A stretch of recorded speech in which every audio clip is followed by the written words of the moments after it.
It's a slow start in my head. You came and went every night.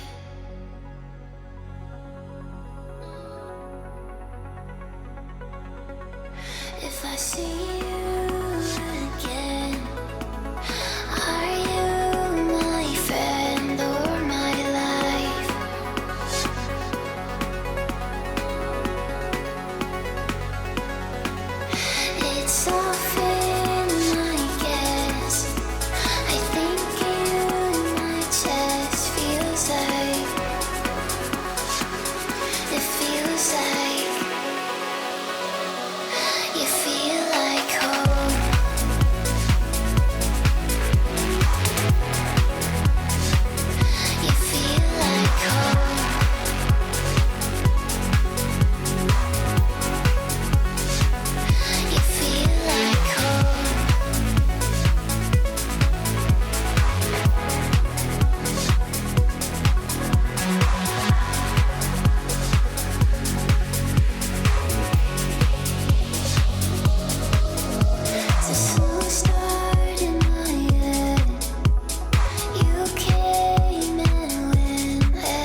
Baby, I'm ballin', ballin', ballin', ballin'. Baby, I'm ballin', ballin', ballin', ballin', ballin', ballin', ballin', ballin'. Baby, I'm ballin'. Baby, I'm ballin'.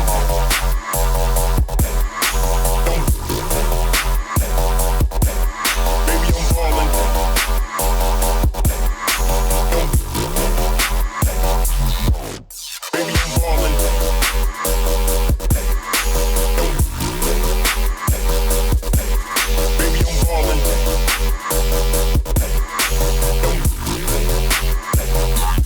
Baby, I'm ballin'. Baby, I'm ballin'. Ballin'. Ballin'. Ballin'. Baby, I'm ballin', ballin', ballin', ballin', ballin', ballin', ballin', ballin'. Give me the mic, I'm back, bitch. Baby, I'm ballin'.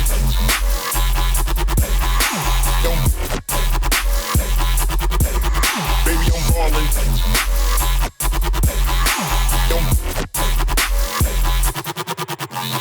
Ballin'.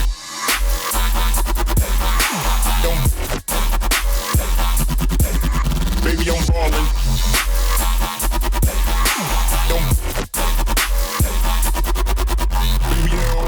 I'm ballin'.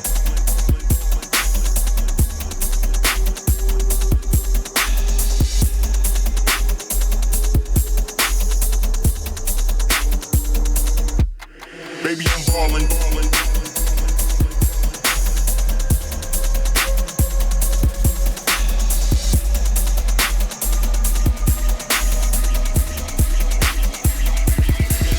Baby, I'm ballin', ballin'.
Hello and welcome to the final match here in the Esports Women's League Season 6. Well, not technically. It's the grand final, so it's the big match. Of course, we've got one more match later on this week to decide who takes out third and fourth. Of course, my name's Blue Panda. Joining me in the mic, it's old Proto R6_ here going through it. Two very, very well-known teams coming to this competition, Proto. Warriors versus Forsaken Boba.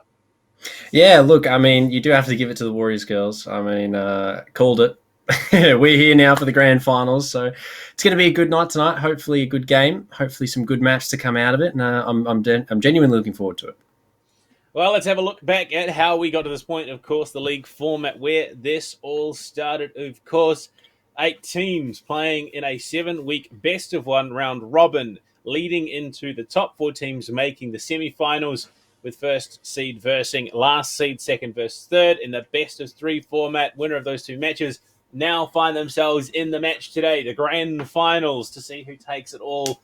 And the losers have to face off later this week in that best, the third place, the bronze medal match, to see who takes out third and fourth, of course. And we started this competition with 8 teams. We're now down to the top 2, Proto, and it has been a long road for them. Yeah, it has been really, really long road. I mean, they've done really well. All the teams this season have stepped up monumentally. I mean, we saw some really good work put in across the board. We've seen, new iterations to teams, new teams completely, coaches coming in to do big work. And I mean, we have seen, obviously, the progression of these teams come to fruition. Warriors make to the final. There was no real question there. They had a really good coach, really good players. F5, they do the same. I mean, everyone's been putting the work in, and it's been showing, Panda. It really has. Yeah, I mean, look, having a coach like old Crips walking T-Rex for the Warriors, she's a pretty powerhouse unit when it comes to the info Can't game. argue. Gives so much to the team and really has set them up for a big season. And Forsaken Boba, they had a pretty, a tough run in the semi-finals. It was a real possibility that they weren't going to quite make it through, but they pulled it out in the end. They do close it out in the final map.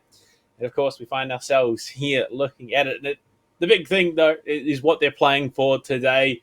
There is a big chunk of change available, $30,000 all up. Today, we'll decide who walks away with a cool $1,500 and who walks away with only $1,000. First place, obviously, taking the bigger of the 2.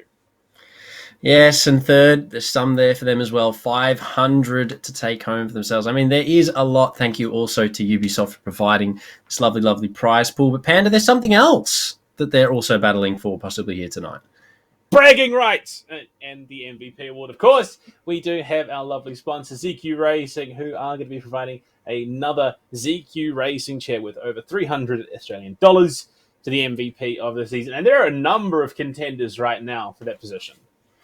Definitely some highlight names that will be being discussed when we sort of figure out who is the season MVP. But until then, Panda, focus back to the game this evening, going into things, the standings, before we kick things off this evening. And here we go. The Warriors undefeated throughout the round robin, and in fact, undefeated entirely this season. It will be on Forsaken Boba to try and claim that first victory against them. Forsaken Boba, they only dropped single map, that being to the Warriors, of course, earlier on the stage. So, I mean, it's kind of set itself up to be a grandiose finale. Yeah, a bit of a rematch here between these 2 teams. I mean, if Forsaken Boba can, hand Warriors their first loss and end, obviously, the undefeated streak, that would be a big clutch to come from them. Obviously, finishing second to then take the whole thing out, that would be kind of big. But Warriors, they're definitely sort of, they told us they were prepping themselves to stay undefeated. And I mean, they're going to come into it tonight. And I'm imagining they're going to be looking to do that again and stay undefeated. Well, I mean, at the moment, the Women's League teams here for Warriors and Forsaken both have already surpassed their Challenger League counterparts. So big stuff being performed there. I mean, technically, overt as well, if you really want to dive really on look into it. Yeah. But at the moment, let's have a look at our final bracket as it stands, closing out tonight. We've got the Warriors versus Forsaken Boba, obviously that grand final, and our third, fourth place match, Overt versus the Grumpy Grapes, and that will be happening this Friday, of course. Now, Proto, let's get on into it. Let's have a look at our grand final. Warriors versus Forsaken Boba, 2 teams that have absolutely slogged it through the competition this season. They are looking strong. They are looking dominant. This surely is going to be a clash of the Titans. Yeah, I mean, it really will. First versus second in the standings is going to be a huge matchup already, given the fact as well that Forsaken Boba only dropped their 1 game to Warriors. So this is really the 2 teams that couldn't be beaten, and the only team that did obviously get beaten, Forsaken Boba. They're going to have their chance now to try and redeem themselves a little bit going into the grand final here. But, I mean, speaking of the teams, Panda, let's have a little bit more of an in-depth look at both of them. The players coming through, of course, the Warriors, a team that is well known and well loved in this competition. AJ Tiger, one of the big players in that charity match we had for the OCN over the weekend, kind of did a bit of carrying for old Xenox there in that competition. Time for Pie, Soy, Sav, and Aussie Princess back in after her hiatus from comp play. These girls have looked lethal, and they've also got Mons and Cripsy as in a support role. Cripsy also being that coach, of course. It's just the amount of expertise and information and knowledge that is being provided behind the scenes that just makes this team a very, very potent one. Yeah, they got strategy, they have fragging potential, they really have all the things they need to sort of, well, as we've seen, remain undefeated so far in the main season. But on the flip side of the card, Panda, going up against them tonight, Forsaken Boba, a team that is definitely no joke either. Fish Noodle, Diana, Bubba, Chloe, Rappel, and then sub is obviously Coney, and then the coach, Wazoo, the man himself from the main F5 roster in OCL. This team is definitely no joke either, Panda. Yeah, I mean, look, the most interesting player, well, I say most interesting, the highlight player, of course, that I want to keep an eye on is going to be Buddha or Bubba or whatever she wants to call herself in this competition. Buddha, she's kind of correct. Like, in a way that genuinely concerns me. If I see her name in a casual lobby, I know I'm in for a world of hurt. And I can only imagine what the players on the Warriors are going to be thinking coming into this matchup, knowing that they have to face off against her. You've also got Chloe, one of the best site anchors in the competition, and Rappel, the observer for the Oceanic Nationals and APAC South, one of the most knowledgeable players in this competition as well. Not to mention the fact that she's pretty lethal in the fragging department and plays a pretty decent soft breach. Yeah, I mean, definitely something to be scared of here tonight. But I mean, both of these teams, we've seen the rosters, we know the damage that they can do, and we know the players. So let's see where this damage is going to be dealt. Panda, obviously. We have an interesting map pool to talk about. Bank to kick things off, followed up by a clubhouse, moving on to a chalet. I'm very interested to see how these play out, especially Bank first off the bat. I mean, we've got a mixture of the two newest maps in the competition, plus one of the oldest in the competition, being Clubhouse. Warriors, no surprises that they're picking it. Forsaken Boba, I think, trying to go to a bit of a wild card pick, trying to catch their opponents off guard. But as we look to get on into it, waiting on the R's, as soon as they're ready, we'll begin that map flyover. Have a cheeky look at where map 1 will be playing out. And with Warriors starting on the defense proto, what do you think? What are the odds that we see this one go either way? Look, the new Bank, as it has been reworked, we've seen it tend to be genuinely defender-sided. Starting things off, Warriors are most likely going to be looking to end a 4-2. Anything more, that's going to be a bonus. F5 are going to have their work cut out for them, especially with the new Bank. Tends to favour a lot of heavy roams, a lot of extensions, a lot of nice angles being opened up, a lot of which have been removed from the attackers as well, obviously with the garage being changed, the walls coming down now. So, Bank, definitely an interesting way to start things off. And with Warriors bagging the defense to start off, that's going to be huge for them because they can get an early lead on the board and then hopefully look to put as many rounds as they can down before obviously switching over. But strategy is going to be the main key here. I mean, yeah, look, we've seen a lot of aggression enabled by the new layout of Bank. You look at CEO office, you can set up there. There's a long angle towards the jewelry front spawn that a lot of teams are utilizing. And plus, I mean, if you pair it with a rook, you get that extra health going into the later stages of the round. And there we go. We're into it. Proto looking to kick things off here on Bank. Warriors, I mean, look, you have to lean a little bit more in their favor, given that they are undefeated in this matchup. But Forsaken Boba could be that wild card upset. 100%, especially on a map like Bank that is yet to see an immense amount of play to such a degree that people have really nailed it down. We have seen a lot of interesting strategies come out through multiple tournaments across the board. We have seen players implement new things that have made the gameplay very interesting. Something I'm hoping to see here is an Oryx in play. Thatcher to go first isn't really a surprise, especially with Warriors starting on the defense. I'd imagine Cade will follow along with that. Maybe a Maverick even on the attack. Depends really what F5 want to get rid of here. But so far, Bank has proven to be quite a cruel map if played incorrectly and can definitely lead to one team punishing the other for mistakes made. But with Sledge going from F5, that is a very interesting follow-up, Band of Thatcher. So both the SAS attackers off the board. Not something you see every day in Rainbow Six Siege, but with the soft breach capabilities coming to this map, I mean, I would imagine it's most likely targeted at the likes of open area cafeteria, and then archives cellars, because you want to get it upstairs, create that vert control, and take it as you want through. Valkyrie follows it up as well. I mean, Valkyrie, no real surprises there. Probably one of the most banned defensive operators in the game at the moment. And Cade, yeah, much the same. Yeah, no real surprises there for the defensive bans. Obviously, Sledge, the one to go, is rather interesting, especially that due to the fact that Bank has a lot of both up and down vertical play, where Buck tends to come in and shine a lot more than Sledge does, especially for those top floor sort of takes, which we have seen Repel been playing a lot on the Warriors. But instead, she's going to be jumping on the 0 this time. So no Buck just yet. But I mean, the lineup that we see coming out from F5 already, relatively straightforward. Hard breaches in tow. Most likely going to see the new implementation of the hard breach tools on the 0 as well. Jackal being bought. It's probably a necessity for F5 here due to the fact that Bank is quite a large map, 3 floors, quite a lot of surface area for them to clear through. So with the Jackal in play, it's going to make their job a little bit easier. But Warriors are setting themselves up for a good roam defense as well. Obviously, Mute, Wamai, Jaeger, Castle, Smoke could see a little bit of an SSG type of thing coming out, extending down, up and down across floors. But we're going to have to see how this strategy comes into play here, Panda.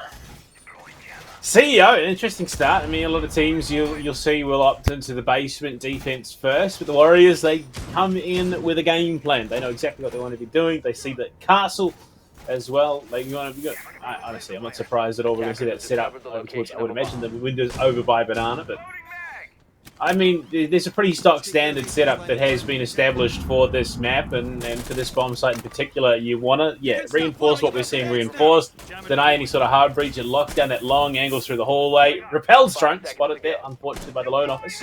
But so far, the Warriors definitely seem to be coming into the game plan.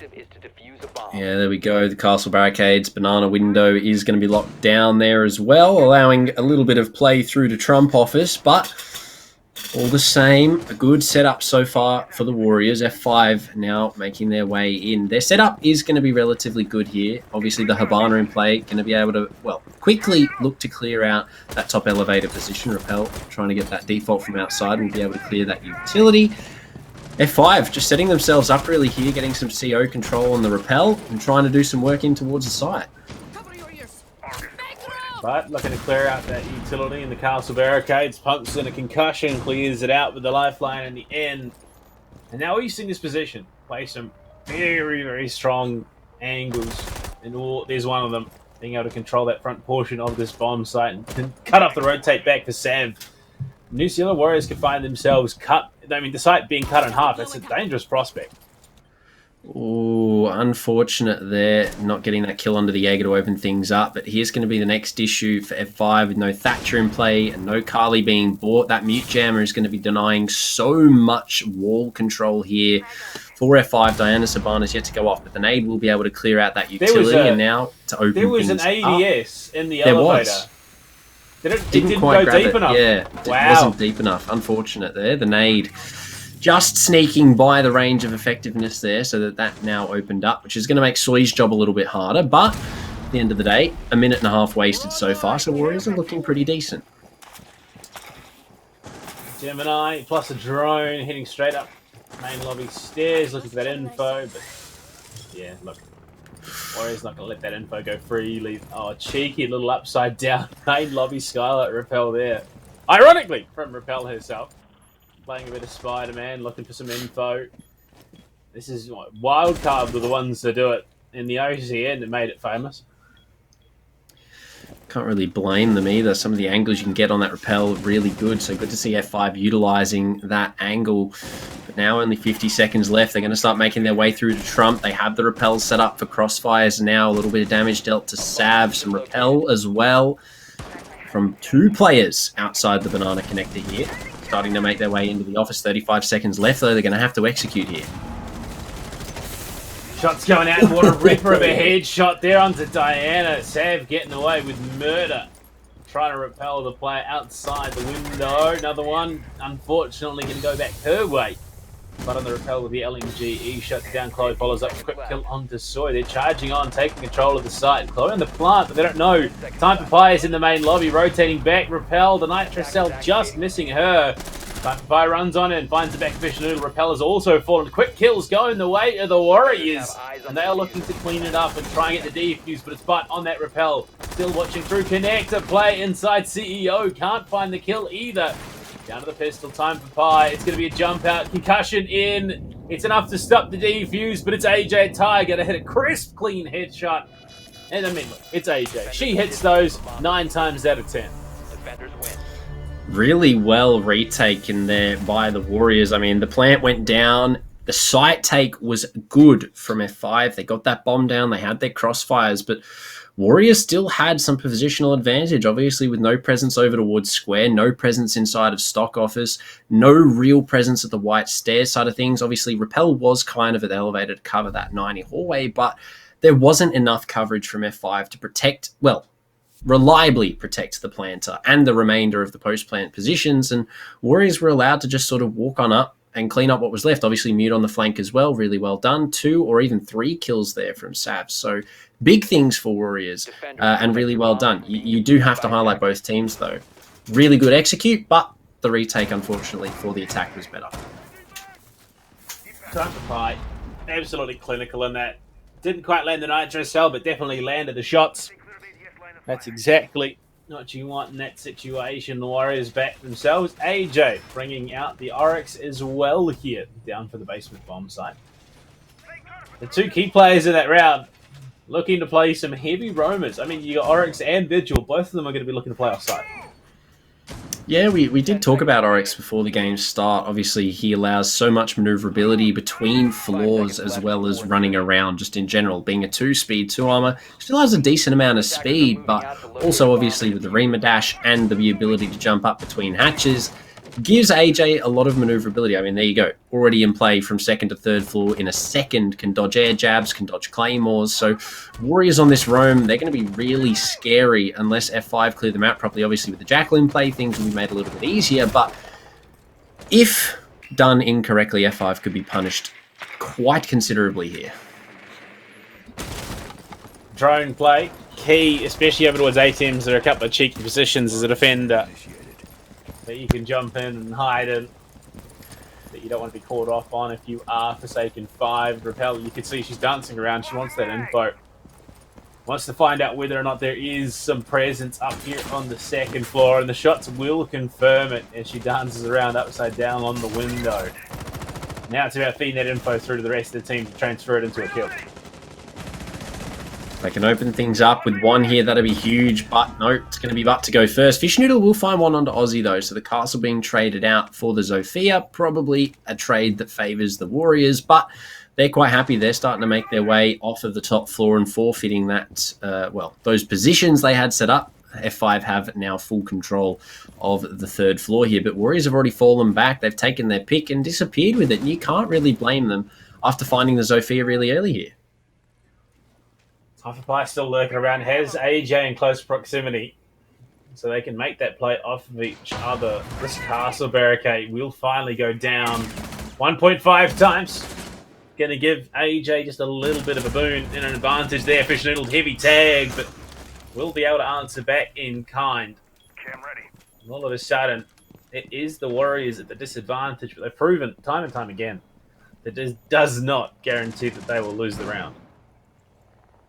Definitely not. If there's a retake in play here for the Warriors, they still have some, trying to apply some pressure right now up those main stairs, but with the hatches all opened up, it's going to give F5 a large ability to just sort of drop onto the site here with soft breach. No real need for the Havana time. Pi will clear out the replicator, but with only 40 seconds left, there's still a plentiful amount of utility on the attacking side of things. Jackal has all tracks available.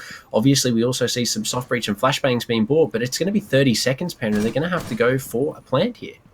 Bulletproof camera in garage is still going to be feeding that info through. You can see Aussie is on the cam right now. Time for Pi for 1. The Rappel there to answer it back in Bolt. She's already taken some big controllers, looking to push on and Kate control of Red as well and get them to site. But Soy on the job brings it back 2-2. And another kill for Time for Pi on the Fish Noodle means that Diana has to hunt for the frags if she wants a chance at winning it. Rotato, it's going to come. It's 1 for her. 2, no! Ooh. Soy just holding on by her fingernails.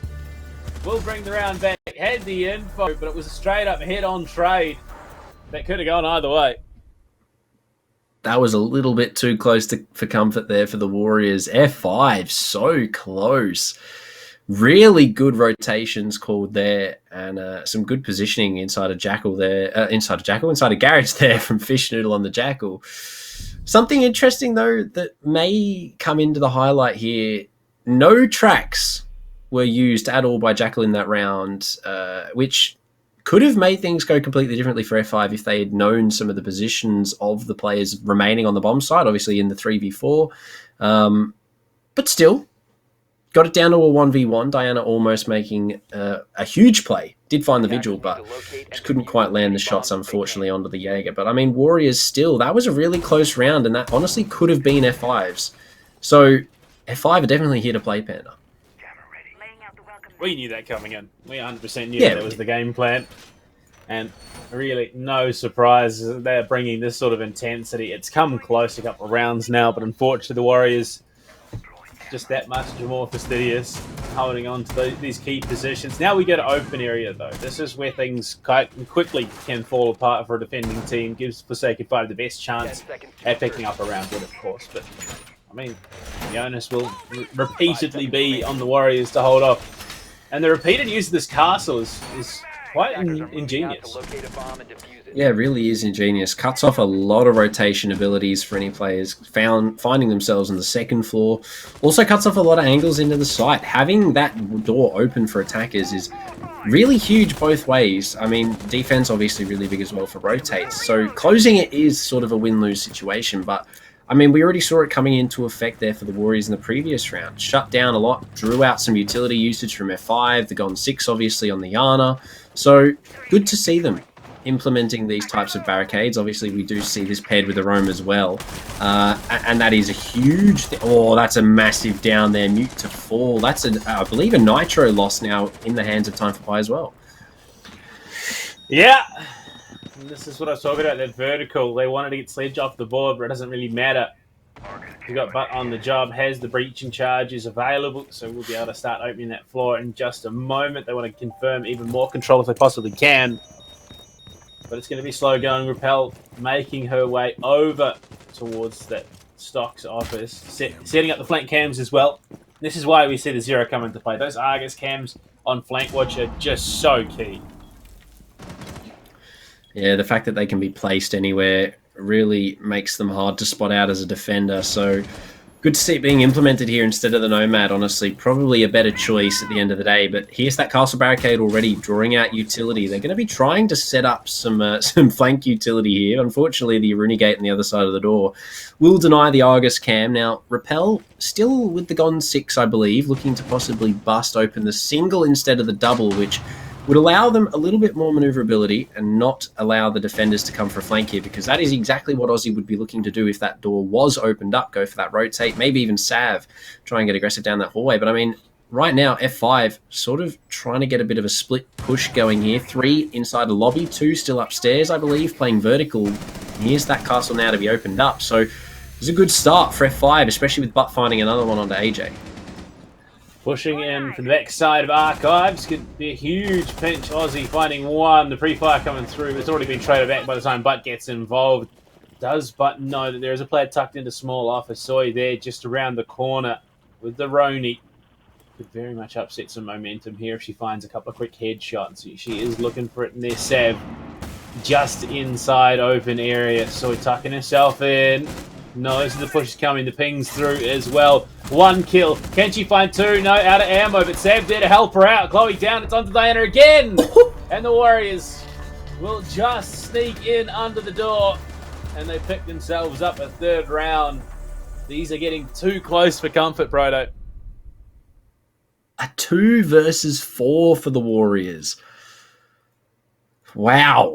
That is really the only way to describe that. Wow from the Warriors. That was huge. Good positions opened up, obviously, with those ankles opened up into the side of Archives.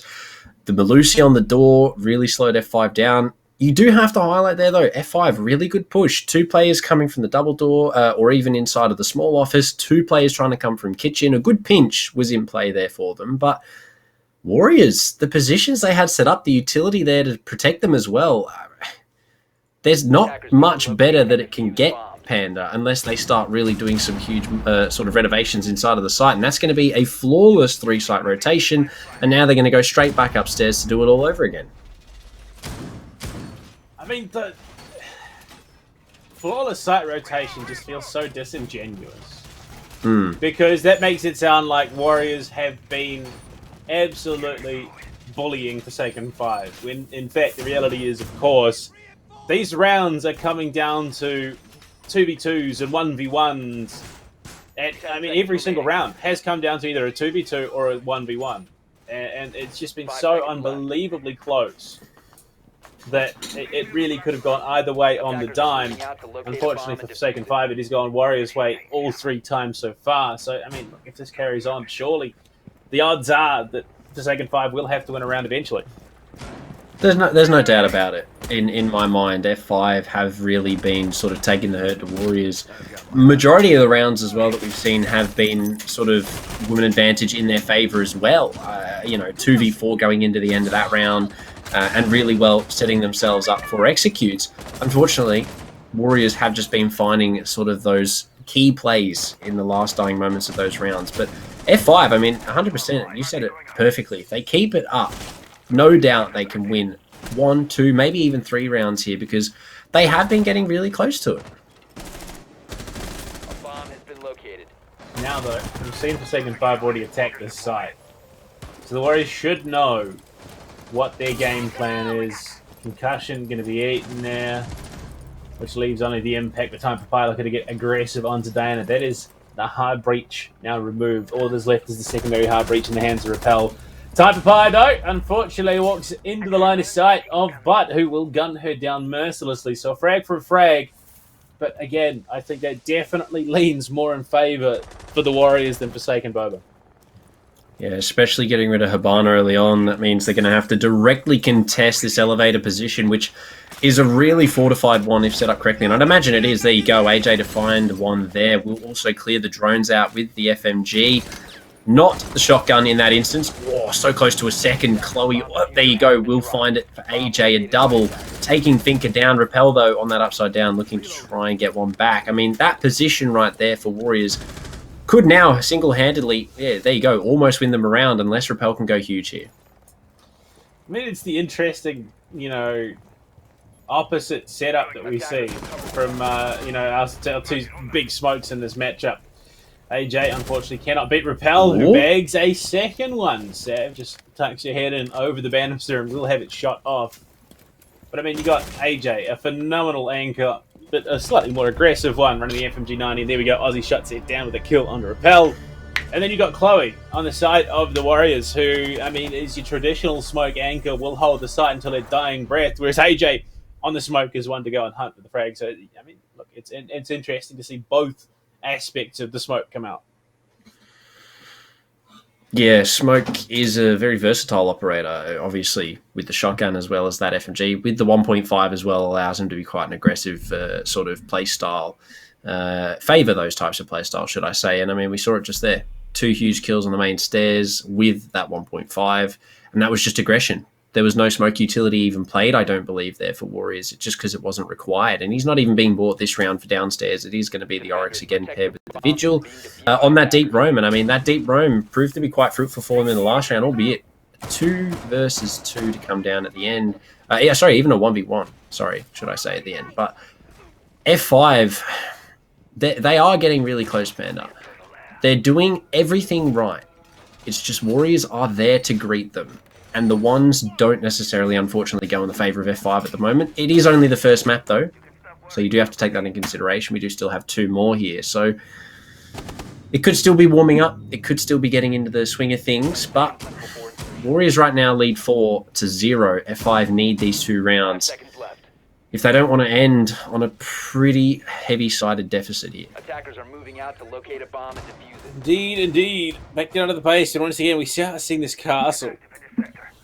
I mean, it's obviously been so infuriating because there are so many long lines of sight that you want to be contesting as an attacker that are being denied to you by that one barricade in play.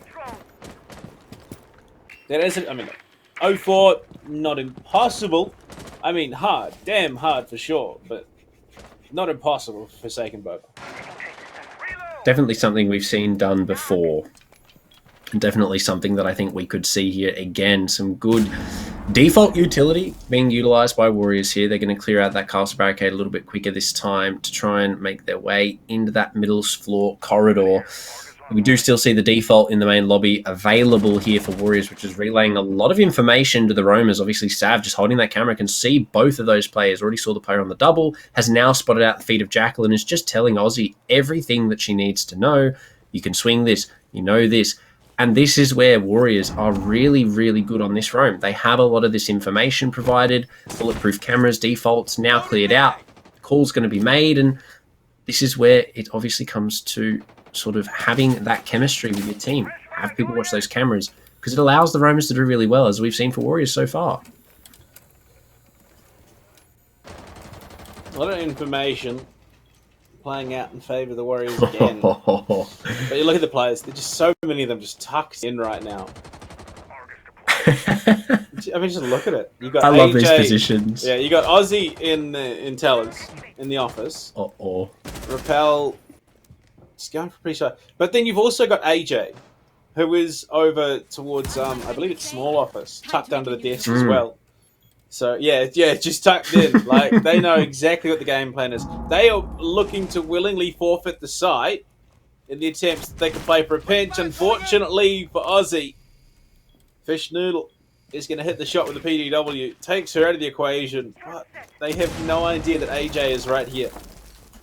Largely undroned, 40 seconds, but has an inkling, but through the hatch, time for buys there for the support to take down Zofia, a 4v4, but look at the position here for AJ. Plays for F5 now spreading out away from open area, which could even allow for a huge flank in the dying moments of this round. I think AJ might be AFK. Yeah, maybe. She's gone to make a cup of tea. No, ADS, no, yeah, getting up now, back in the fight. Only 20 seconds left. This flank could be huge. There for like almost 2.5 minutes. Yeah. Look, I don't know. Maybe she was making a cup of tea. Who knows? But right now the Frags coming in hard and fast. Time for buy for 1, but it's answer back 2. Don't know for second 5. Fish Noodle looking to hit some shots with 2 seconds left. Chloe has to stick the plan. If she gets fragged out here, it is all but over in the round. And that's exactly what AJ is going to do. Absolute daylight robbery, and Forsaken Boba had no idea it was coming their way. That is rather unfortunate. No one to cover the vault drop there, but we talked about it already. No drone allowed AJ to go huge on that Oryx for that flank. Drops in, picks up the plant. It's only 1 kill, but it's the only kill that she needed to bag that round for the Warriors and put them in a 5-0 lead going into the last round of the split. The best F5 can hope for now is a 5-1. But that's going to be, well, it seems to be really close within their grasp, but Warriors, they just keep finding ways to pick apart the rounds that F5 are looking so good on. To locate and defuse as many bombs as they can. It has always been their greatest strength, of course. Not just identifying a weakness or a mistake, but absolutely punishing it to the full extent with which they're capable. Warriors 5-0 right now. Highly likely, given the way things are going, that we will see them take the 6-0. But Forsaken Boba, I mean, I would be hesitant to call them out just yet. I know this team, and I know that they can pull it back. 10 seconds to insertion. Definitely can't count them out yet. F5 have already shown us in multiple games this season alone that they are very capable and a team that should genuinely be feared. I mean, the only game that they dropped was to Warriors. And, you know, surprisingly enough, here we are again in the finals now. No one else has beaten F5 aside from the Warriors. So there could be a little bit of that warm-up side of things coming into it. Obviously, with a team that you have lost to before, you have that going into it. But, I mean, they look so good. They do look so good in these rounds. They get so close and do everything so well. The attacking side on Bank is really quite hard to pull off properly. And to see F5 doing such a monumental job is really good to see from, obviously, an attacking side. There is still hope for them yet, Panda. 5-1 is definitely in the cards here if they play their cards right. Look at the positions, though. Look at the spread. Warriors looking to take the fight to their opponents here in the final round of the half. Same approach from Forsaken Boba, which unfortunately does also mean that it is kind of easy to read into. So Warriors could, again, it's that ability to capitalize on familiarity, capitalize on mistakes, any weaknesses identified, and absolutely punish it. Well, again, no high acceleration in the round, no breakneck pace. It's slow, it's methodical. They want the info, they want security when they go for that execute. They're looking to take it for themselves. Unfortunately, time for pie does take Fish Noodle. This position inside of Tellers with these castle barricades and mute jammers to support is just so big for Warriors. It allows Time for Pie all the movement she needs to get around, go for peaks, clear these positions out, and just face check things without really being punished too much. Obviously, we see the bulletproof camera there as well being bought, but Bart's actually going to find one inside of open onto Sweet. Make that 2 on the Aussie as well, looking for a 3rd, almost taking down Time for Pie through the wall. The Z things are there and running rampant here, looking for some support. Oh, but no, no. the frost mat for repels, have to confirm, and there's Time for Pie onto Butt. Things quickly swing back in the Warriors' favour, but it's going to be an execute onto the site here with Chloe jumping in. Looking to get the swing on into the staff room. Can't do it. And the ballet continues. The Warriors seemingly dancing around the shots. Forsaken Boba throwing down range. And they pick up the 6-0 half here, Proto. Absolute domination from start to finish. That is pretty much the only word applicable, unfortunately, here for Warriors half. Domination was what we just saw. I mean, 3 rounds, I would say, out of that 6 were so close to being F5s, it's not funny. Like, they were doing really, really well. Albeit, now they get their turn on the defense, which arguably the easier side of Bank. F5 should be able to net a few rounds here. 6 unanswered rounds from Warriors, I would say, is going to be very, very hard. Not completely impossible for a team like F5, but definitely difficult to pull off. Starting things downstairs on more of the anchor side as well. We've seen both Tachanka and Smoke being bought here, which is probably going to be needed to go for the denial, obviously, with the Ying in play and the knock. We've got Smokes on the board and all of those Candela flashes, so there is going to be, I'd assume, an attempt at a plant here, so both of those denial operators is going to be a good 6 pick there for Repel. But this is where F5 really have to dig deep and try and find some rounds, because they're going to need 6 to take us to OT, Panda. Or Warriors are going to close it out really quickly here and send us on to the second map. Well, I mean, not impossible, but I mean, at this point, how long do you hold on to Bang before you look to our second map? It's obviously been Clubhouse, because I mean, you can respect and understand what Forsaken Boba have tried to do, but the question has to be at some point, is it worth trying to, is it worth your mental, is it worth your energy trying to battle back for overtime here on map 1 when that energy could be better invested in winning map 2 and taking us to the decider? Yeah, especially, cutting losses, going to Clubhouse, a map that is a map that so many teams have had so long to practice on, obviously a map that has been in the competitive pool for so long now. We've seen multiple iterations of it strategically. F5 would probably be a little bit more, I would say, mentally at home on a map like Clubhouse, especially with Bank being so new in the map pool. I believe this is the only season, or the first season, sorry, that it's been in the current competitive map pool since the rework. So teams are still learning it, and F5 definitely have done really well on their attacks. Their attacks look really good, by the way. But Warriors on that defense, their strategy, their roams, their extensions were just so good as well. So you do have to give it to both teams here. The work that we see being put in just in the strategy alone is huge. Sav, though, there's definitely look, there are a couple of players that I'm keeping an eye on. Repel, obviously, playing the Tachanka. That's going to be an interesting one, paired with the Smoke. A lot of plant denial, but you've also got Soy running the Nook, and then pairing that with a Ying. And that Gemini replicator in the hands of AJ, so they're going to have a huge amount of information. They're then going to sneak the Nook in with the help of the Candelas. This could get scary.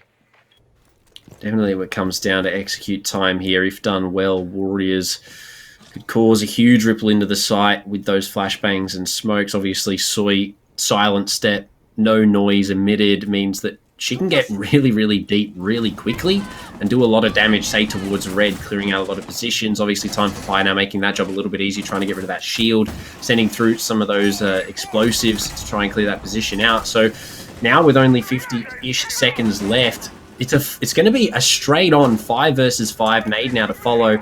This is going to get messy, Pen. Shamika, though, will halt that process coming over from server.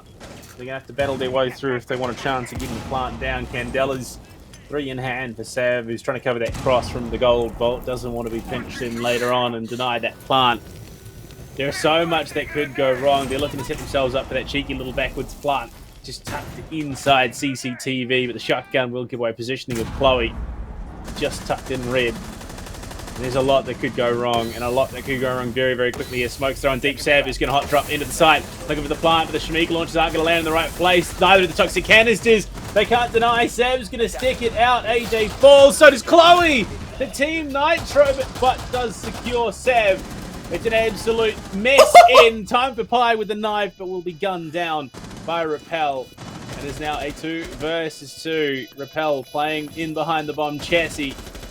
Looking for an angle. Might try and sneak that defuse as well. Aussie, does she have the info? Looking for the swing. Shuts down Fish. Shuts down Rappel, and the Warriors take map 1, a clean 7-0 sweep. But once again, it's come so dangerously close to the line. So unfortunate. It was such a good execute, but so well defended. Unfortunately, the TK coming out for the Nitro. Things, unfortunately, not going in the favour of F5, and it's going to be a quick 7-0 clean slate here for the Warriors on map 1. Time for Pie, 12 and 5 at the end of things. Huge 2 kills inside of the site. The knife as well. Got to keep that sort of in the back of the mind. But, I mean, really well done by the Warriors to end map 1 here.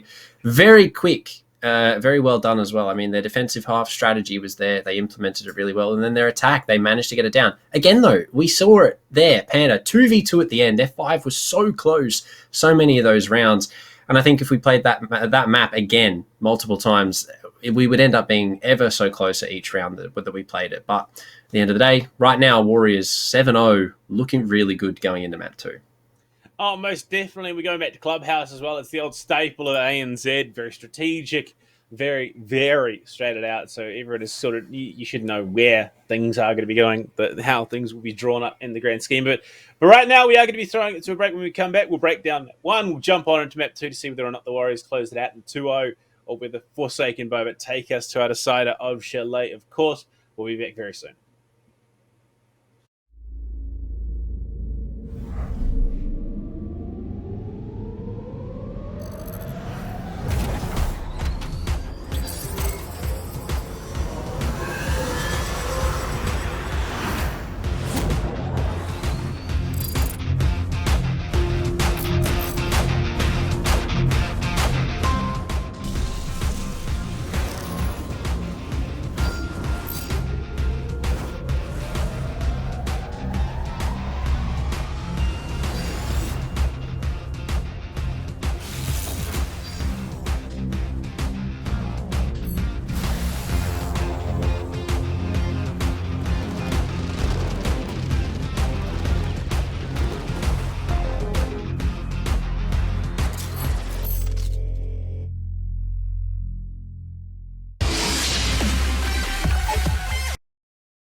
Baby, I'm ballin'.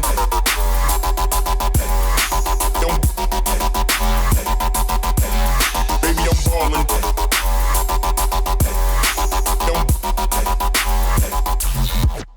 Baby, I'm ballin'.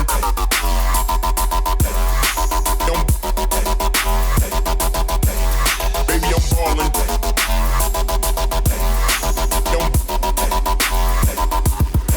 I'm ballin'. Baby, I'm ballin'.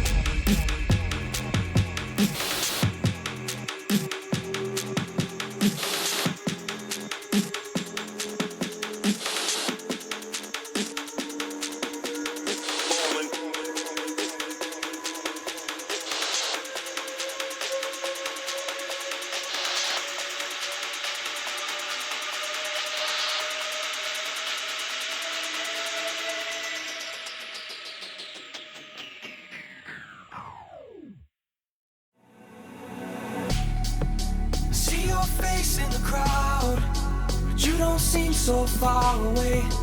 The only thing between us is empty space, empty space. Even when the music is loud, I'd rather be no other place than here with you now, here with you now.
Here with you.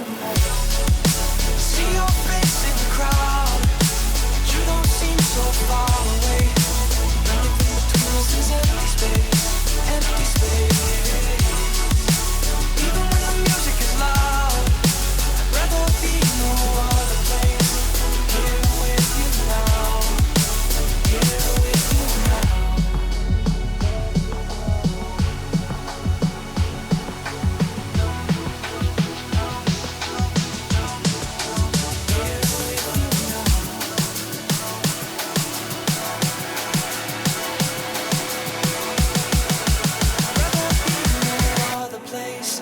Here with you now.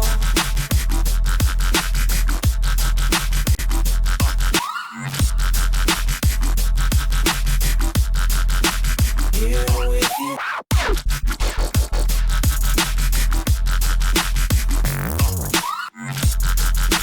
Rather be no other place than here with you now.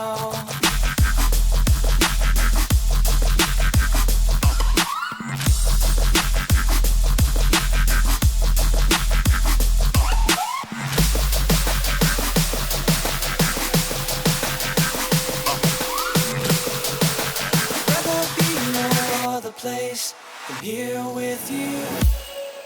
I see your face in the crowd, but you don't seem so far away. The only thing between us is empty space, empty space. Even when the music is loud, I'd rather be no other place. Here with you now, here with you now.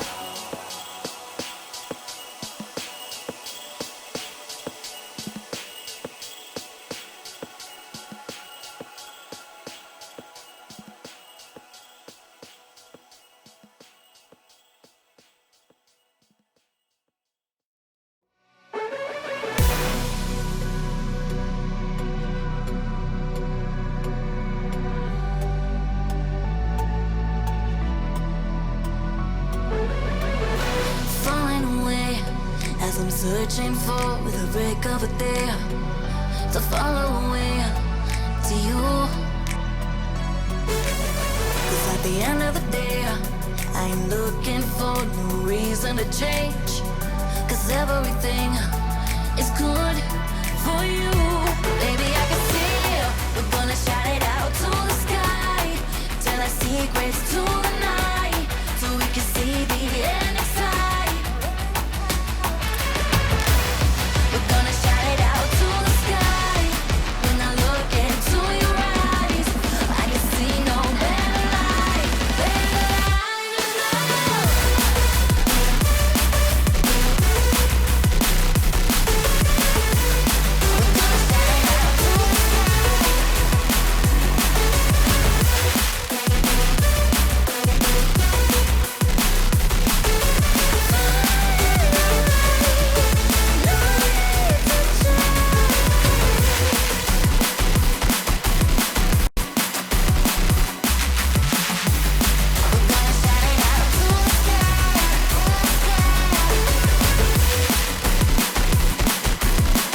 to the sky till I see grace to the night, so we can see the end in sight. We're gonna shout it out to the sky. When I look into your eyes, I can see no better light, better light than love.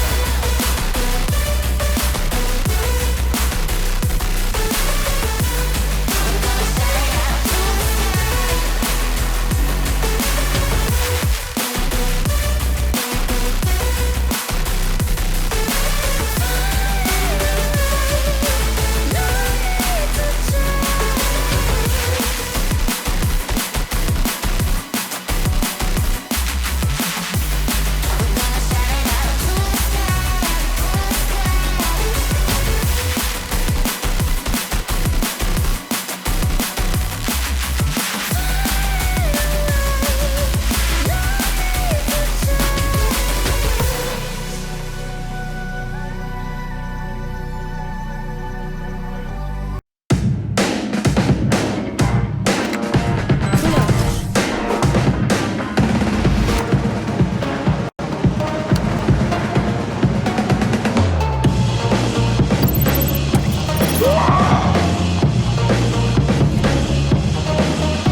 Hello and welcome back, ladies and gentlemen. From the break, we saw Bank go a clean 7-0. The heist completed. Warriors walking away with all the gold, all the money, and all the points. Proto, it was a pretty clean run. Yeah, there was definitely a huge lot of work behind the scenes there for Warriors. I mean, it really showed. A 7-0 on Bank. I mean, huge numbers as well across the board. Time for Pi, 12 and 5. AJ following up with 6. Sav, 6. Soy, 5. Aussie Princess, obviously, on more of a supporting side of things, 3 and 4. All the same, though. Huge numbers for Warriors on the board, both in rounds. KD, survivability. I mean, a 71% from Soy. It was a huge map to kick things off for Warriors to put them in a good 1-0 lead going into map number 2, Panda. They still are undefeated in the Women's League so far. They keep that trend going. And, well, I mean, look, going into the next one, going into Clubhouse, Forsaken Boba have picked up defense first. Do you reckon that is going to be enough for them to get a map and take a map, the first map of Season 6 off the Warriors Proto? I honestly will say yes. F5 was so close to doing it in Bank, so many of those rounds. Unfortunately, Bank being such a new map, things were still relatively fresh to come off. And it did sort of show a little bit for F5. They had the strategy, but maybe the prac wasn't there. Maybe it just didn't go in their favor. Maybe the counter strat was there from Warriors. But Clubhouse is something that I'd imagine they're going to be a little bit more comfortable on. And now that we've seen that they can go toe to toe with the Warriors, they can get really close to these 1vx's, 2vx's. This could definitely be an F5 half, an F5 map even, taking us on to our third, which would be Chalet. So let's get right on into it. Panda. Clubhouse is where this second map's going to be going down. Things could get a little bit interesting here with F5 starting on the defense. Yeah, look, they've heisted the gold. Now we're heading back to the Clubhouse to enjoy and divvy up the spoils of war as we jump on and get the fly through going in just a moment. Waiting on F5. There you go. Production on the mark there, making sure that we know everything that is going on behind the scenes. Because if not, we'd make a fool of ourselves, even though we do that pretty well without their help. Yeah. Look, I mean, we've seen this continued trend, Proto, of teams on Clubhouse. They start strong, but fail to close it out on the attack. Especially, I mean, you look at Forsaken 5, they're starting off on the defense. They could find themselves struggling going on to the attack. Do Warriors have the inherent advantage here, do you think? Could definitely be the case. It's very... you see that on multiple types of maps. Clubhouse is one of those maps. Oregon is a really big sort of heavy hitter for that style of play. Obviously, starting on the defense is... some people even would say the worst side to start on, albeit the side that it is favoured on. Still, F5 starting on the defense here. If they can get a huge amount of rounds. I'm talking 4, 5 here. Going onto the attack may not be the hardest thing in the world for them. Sledge to go again from F5 on Clubhouse is an interesting ban. Buck's still in play though, so not completely removed of the soft breach unless he's banned here. But no, it's going to be Flores. Oh no. Look, respect where respect is due. So a very, very scary player for this Warriors roster. So look. Yeah. Bandit ban coming. Incoming. I'm not the person who needs to trust. Understandable. Soy is, if I remember correctly, is a nurse. She's a healer, not a fighter. Could see Doc ban, honestly. Doc to go. Nah, Bandit. Bandit wouldn't even actually be a bad ban, I will say here, for F5, albeit Cade, I'm assuming, is going to be the final one to come. Flores, something that isn't necessarily surprising. Something that is banned some of the time, not all the time. No, Valkyrie. Cade makes it through, and Thatcher in play here, Panda. This is going to be an interesting defensive half here for Warriors with both of, well, the wall-clearing sort of operators in play, both Carly and Thatcher. And for F5, Cade in play. So shaping up to be good. Bandit tricking as well to come out, maybe. A little bit of a bandit tricking spice.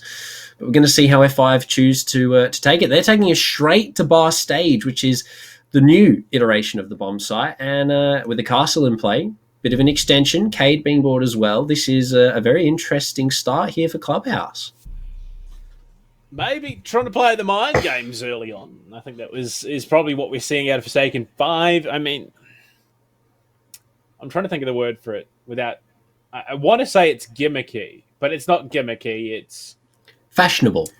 No, it's they are trying to catch their opponents unaware, and I suppose gimmicky does fit, but it's not like, aha, that's gimmicky, that's dumb, they're doing something stupid. It's gimmicky, it's something that could upset Warriors who may not expect them to go to the site. So I do respect it, that ability to play the mind games, try and upset your opponents who have prepped for one site when in reality it's now another. I think this could do a lot of work for Forsaken Boba. Yeah, a little bit of a switcheroo. I mean, we saw it attempted, I believe, in the last playday that we saw Panda. There was a bar stock to kick things off on Clubhouse. I may be wrong. There was a tournament sometime, a game sometime, that we did see this attempted. And I believe the defense actually won, based off the fact that everyone was prepared to go either down or up. It looks like Warriors have a very sort of upstairs, downstairs heavy clear here. Not a real dedicated soft breach either for Warriors right now. So could be a big sort of mind game being played here by F5 to kick things off. But, I mean, Warriors definitely have the kit still in their hands to do some work to this, to this side hold. They do indeed, but you look at the Warriors, you look at the drones, or the placements, the info, they're looking to get themselves nice and early on. They should have full knowledge that the site is bar stage. They should be able to counteract it, and they should at least become prepared enough that they can hit the site. So there is no doubt in my mind the Warriors are flummoxed to the point where they can no longer contest this round. But Forsaken 5 still might have a couple of, surprise factors in play that could upset the momentum of this round. Some good pre-fires here from Time for Pi, a little bit of damage dealt, but from F5, a good extension both into Master and Logi with 3 players upstairs to protect each other's flanks and crossfires. It's going to be relatively difficult for Warriors to get a good push going here unless they can set themselves up well, but that is exactly what they needed. AJ to take down Fish Noodle inside of Jim, which is now going to allow Soy to apply a little bit more pressure from mainstairs and catch these rotates, but no, Bart takes her down on the rotate. Soy falls, and also a lot of damage now dealt to Time for Pi, even the kill from Repel now. This is huge for Warriors on this round. Oh, spots the shoulder there of AJ. A dangerous combatant at the best of times.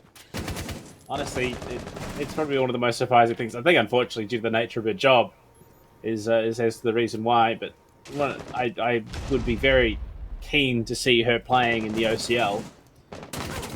She definitely, I think she'd slot right into that and would be a very capable player in that competition. But right now, Butt falls down to the 2 versus 3 Sav on a bit of a tear there with the Type 89. Nitro Cell tossed at main stairs, but Aussie just going to dash out of the way for now. Doesn't want a bar of it. And down to the 2 versus 3. Proto, how many times have we been here already? So many. So many already, Panda, for both of these teams. Only 45 seconds left for both to try and claim this first round, albeit one that was a little bit of a bamboozle, I think, for both teams, or at least an attempt for F5, more Warriors, the bamboozle side of things. But with the hatches reinforced onto the stage, it's going to make things relatively difficult now to be opened up. Obviously, Habana to clear out some good utility as well from Pool. It's going to be a pinch attempt from Warriors, having both of those angles open up. It's going to give them some good positional advantage into the side. Obviously, with the crossfires being set up, Chloe will find one. Sav deals a little bit of damage to Diana. Will swing to the left. Spots the smoke trying to go upstairs. Sorry, the mute takes a lot of health off. But it's going to have to be getting into the side. Diana goes huge and finds the remainder of the Warriors F5 off of Bar Gaming.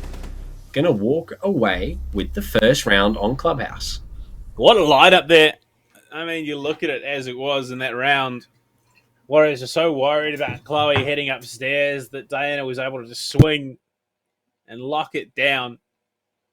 Good start. Very good start. Very convincing start, despite how close it got for Forsaken Boba. This is the first round they've won this series.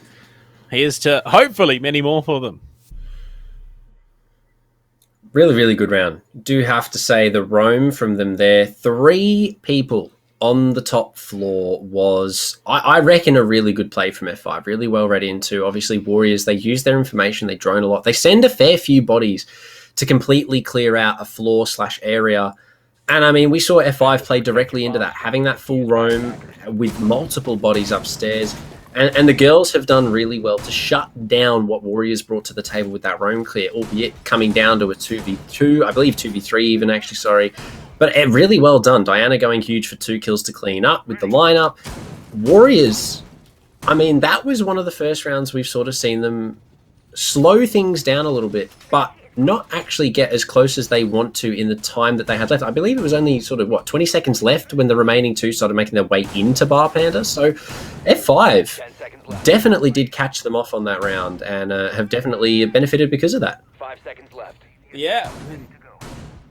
I did say it was gimmicky, but it works. So, Objective is to locate a bomb. I mean, it's going to be a bit concerning for the Warriors fans knowing that Forsaken Boba can pull out a round like that and completely bamboozle what are the fan favourites in that situation. Because if it happens once, it definitely means it could happen again. 100%, no questions asked. Some shots coming through the main breach that is completely soft. Interestingly enough, Panda from F5. First, we start things off on Bar Gaming, and now we have a completely soft main CC breach, which may be a questionable choice depending on how the round goes for them. Obviously, now being opened up, this gives Warriors a lot of control into the CC side of things, albeit with Garage still in the hands of F5 and some good positions set up just outside of Cash here with the shield, some good holes as well for contest on the vertical. I mean, if played well, F5 could definitely do some damage here, but Warriors have a lot of control, obviously, with that soft wall in play.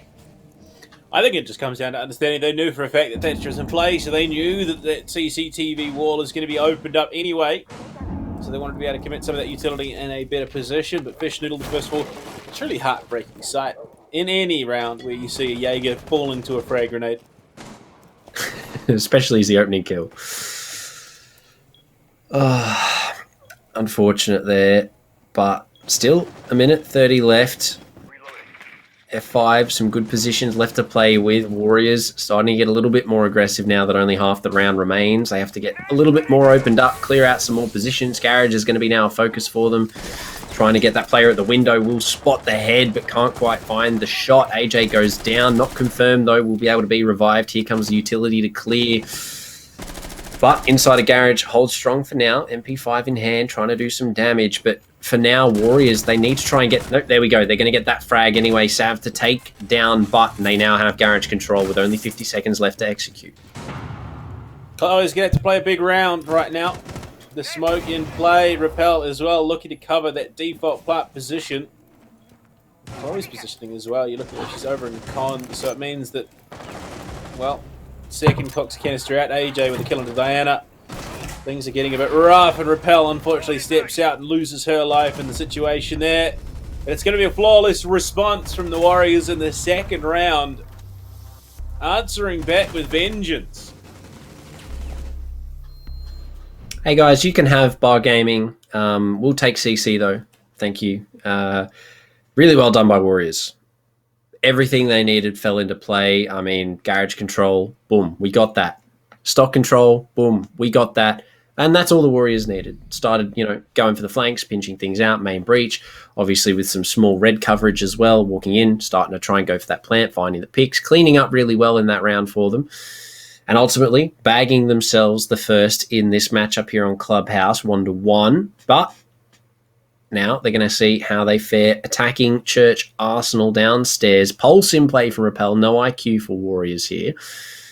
Could go huge with the Nitro in hand. Do have two more, 3 in total for F5 on the board. So some explosive plays could be the focus here. Still no dedicated soft breach though for Warriors Panda on downstairs. So we're going to see how that fares for them. I mean, the wild thing is, so we've seen 2 rounds played, 8 kills in total for the Warriors. It's spread between 2 people. Yeah. Sam and AJ have all the kills right now. Can't really blame them either. Absolute demons on the fragging potential. Sav and AJ going huge so far for the Warriors. Very well started off anyway. Do have to say, Blue completely clear here. That's going to be spotted out in the drone from Soy. The call could be made to try and come down quickly here. Chloe still sort of setting up things towards the backside of Blue. A little bit of damage dealt to Butt early on here. It's going to force Jaeger to retreat, but I don't think we're going to see a rush, unfortunately, Panda from the Warriors. They're still sort of going the normal way, setting up slowly and getting ready to execute. So it's unfortunate. It's keen for a rush, but no rush just yet. Jaeger still looking to get in clear from the top down. They want information on the off-site presence, as limited as it may be here in round 3. There's just a lot of utility that's going to need to be cleared once they do get to the site. So Soy is going to be a key point of concern. If Forsaken 5 want to make this as hard as possible for the Warriors, they need to take her out of the equation. Definitely is going to be the case, especially with no real second to third floor presence from any roamers here for F5. Heavily relying on Repel on that cardiac sensor to relay information and, maybe rely even on the Nitros to get the opening kills here upstairs, because with Thatcher in play, obviously the hatchet will be quickly open, but taking down Habana to start things off, but that is a huge kill for F5. Now the hatches can't even be opened for Warriors. Ooh, the Cutie Nitro cell play could be coming in for Repel. By Cutie, I mean Bailey, because he changed his name now. But just in that top main position, one Nitro cell deployed, another one going out. Repel is going to be on the mark. Unfortunately, for Forsaken Boba, Soy was well aware of what was going on, was up on the counter. One of the only safe positions from Nitros up on the benches inside of the kitchen. Now leaves F5 with only one in the hands of Diana. A smoke still in play for Chloe in terms of denial here. But the hatch to be opened up by Aussie with only one hard breach tool left. Stuns to come from Time for Pi. 40 seconds here. They're going to have to look to take these fights down towards Blue and into the site, looking to get aggressive. AJ will find one on the butt, but will be down in the process. So technically a trade, leaving Warriors in a 3 versus 4 unless the res can come out. Time for Pi will find Fish Noodle. Walks on in to take down Chloe as well. Blue control is there. Diana to refrag. Back onto the Zofia to confirm. Will also take down AJ, who was already down. The flick from Soy does a lot of damage to Repel, but Repel takes down Aussie, and now a 1v1. Only 20 seconds left. Needs to get the bomb down, but Diana has the Nitro. Could go for the denial. Doesn't even need to get too close to Soy here. We'll hear the plant. Nitro to come over. Makes it all the way in, but doesn't quite find the player now. A post plant. There's Soy for Warriors to close things out. I mean, those dying moments of a round and the 1 versus 1 where you know that the chances are plant is going down. I mean, you could not describe a more tense moment in a game of Siege, and unfortunately Diana not able to back herself in that situation. Just throwing the Nitro cell a second too late, because Soy had already got the plant down and was retreating out, and it came down to that gunfight around the ammo crates. And look, it is a brutal situation to find yourself in at the best of times, but in this situation where you're already down a map, it gets that much worse. Definitely hurts that little bit more as well for F5. So close in such a good position, and then the blue take from the Zofia just started cleaning things up, taking kills, taking names. Very well done in terms of the refrag from Diana there. But by that time, it was already too late. Warriors were allowed to take so much. Repel almost went huge finding the double, but at the end of the day, Soy, the 2 kills needed with the 2 kills she's currently got to put that round on the board for Warriors with the plan as well. And the 1v1 clutch. Huge round, to say the least, for Warriors. But now, for F5, it is going to be, I believe, another bar attempt pair. Worked for them last time. I Yeah. would not blame them at all for wanting to reconsider it. It got them around on the board. If they want to equalise here, that'd be the go-to site. If I was them or their coach. So that's the call that's been made. They're going to look for the reattempt. Well, Setting welcome map. this could find itself equal up once again. Setting up. Definitely could be the case. 2-2 would be good for F5. However, Warriors now employing the Jackal. Going to be jumping straight on the tracks here, looking for some fresh prints inside of the garage, clearing out the default cams as well. Good to see a little bit of a change in terms of the Warriors' sort of utility throughout rounds. Maybe only one operator difference here and there, or even just the utility they're bringing. Gone sixes as opposed to a nade, as opposed to, you know, smokes, as opposed to... It's good to see Warriors switching things up. We'll spot the first track's also going to get the feet here, and Bandit's position now revealed down inside of Secret. Pushes butt all the way down to the bottom floor and to rotate towards main. This is some good time for Warriors. 50 seconds gone, and they already have a decent amount of control into CC. They do. And getting that vert above the site is going to be absolutely pivotal. And they're looking to start that up right now. They know that there's going to be presence on the second floor. They're hunting for it, and that's exactly why they brought this Jackal in for Pi. They want the feet, they want the scans, they want the pressure, because once the pressure starts mounting, that is when mistakes are made. Mistakes is how people win rounds. There you go. Butt makes her way back to Secret to take down AJ. That's Diana gone. Nades taken with her. And that is a huge pick to find for F5. Replicator as well off the board. So some information relaying utility taken away. And that is a big opener. F5 again on this roam have proven that they have such a good setup for this bar gaming site, which is not something that I would have expected, given that it has, in previous iterations of Clubhouse, been one of the weakest sites to hold. Now, for F5 seems to be their strongest. In a 5 versus 4, they still have all of this top floor control to play with and could just disappear, give it to Warriors, and still do relatively well holding onto the side here with only 50 seconds left. Push on in, time for Pi on the hunt, looking to get through Logi. But Repel has ducked herself back out, so he swings, Fish Noodle and Repel for that upstairs presence. Now completely nullified, and the concern starts to mount if you're a fan of the Forsaken 5 team. They found the one win so far on this bomb site, and it's looking like this can spiral out of control once again. But looking towards Highway, trying to find a frag there up on the second floor still, and we can see that lurk presence coming. Seth has an idea, and unfortunately the idea translates into a kill. Things are not looking good for Forsaken Boba. Dropping into the site now. Warriors look to make their way to get this bomb down. Diana spotted out. Will take a considerable amount of damage. Actually now goes down as well. Time for Pi. Has the track on, but can't quite find the feet of Chloe, who's coming up main. Will be able to take the frag with her, though. That is going to be another round for the Warriors on Clubhouse. They've managed to best the bar.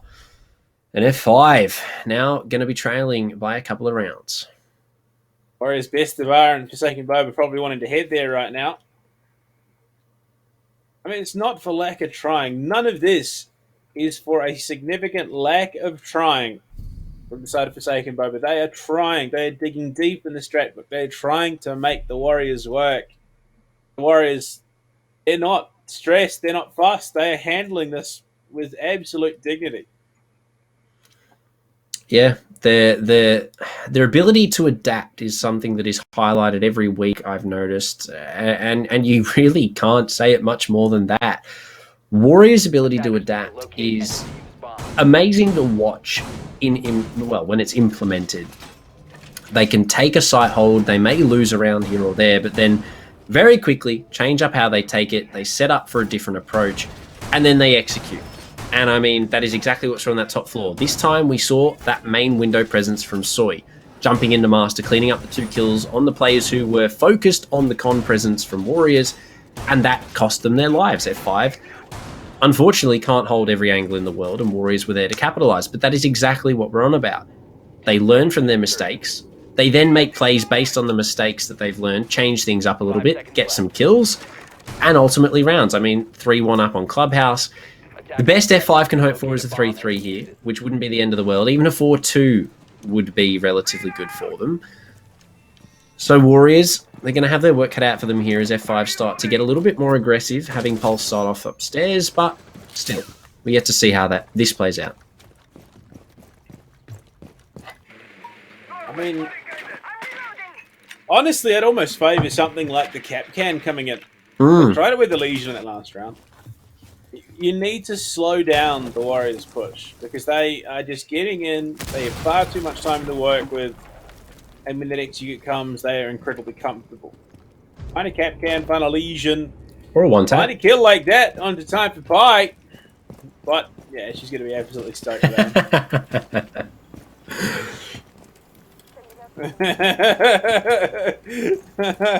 Love that. We love these we love these it was going to happen 100%. That is just the butt special. Yeah, we love those moments in chat. We really do. We live for it. Good bit of banter back and forth here. Butt now doing some more butt things, sneaking around the top of Secret. Panna, that's a good kill to find. Jackal as well. It's going to make Butt's job a lot easier in this middle floor hold. But the remainder of Warriors going to work elsewhere, getting everything else done on the checklist before the execute comes. This is, ideal, 100% ideal for Butt in that kill that she found. Gotta wonder if she can compound the losses, and well, it's Diana to find the follow-up, Soy to fall. Thatcher and Jackal off the board early, 2 of the worst frags possible. And Time for Pie, she's a little bit upset. Can't blame her there, especially I believe a one-tap from Butt. But all the same, Warriors now trail 3-5 in the remaining player count. Butt now droned out. Jackal may be dead, but the drone's still in play. His information being relayed to what is left of the Warriors. AJ trying to possibly follow up and get that frag, but Butt too far gone inside a garage. And 47 seconds isn't really enough time to sort of hunt for these roamers now. So Butt's going to have a really good position here to go for that late round flank. That's if the site presence doesn't deal with what's left of Warriors first.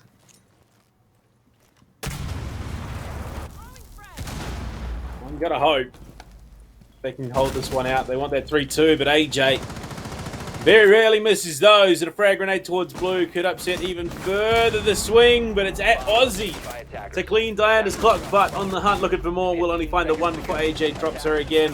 Vengeance for Time for Pie, but Repel on the job. AJ tucked in behind the bar in Church, has to go for the plant.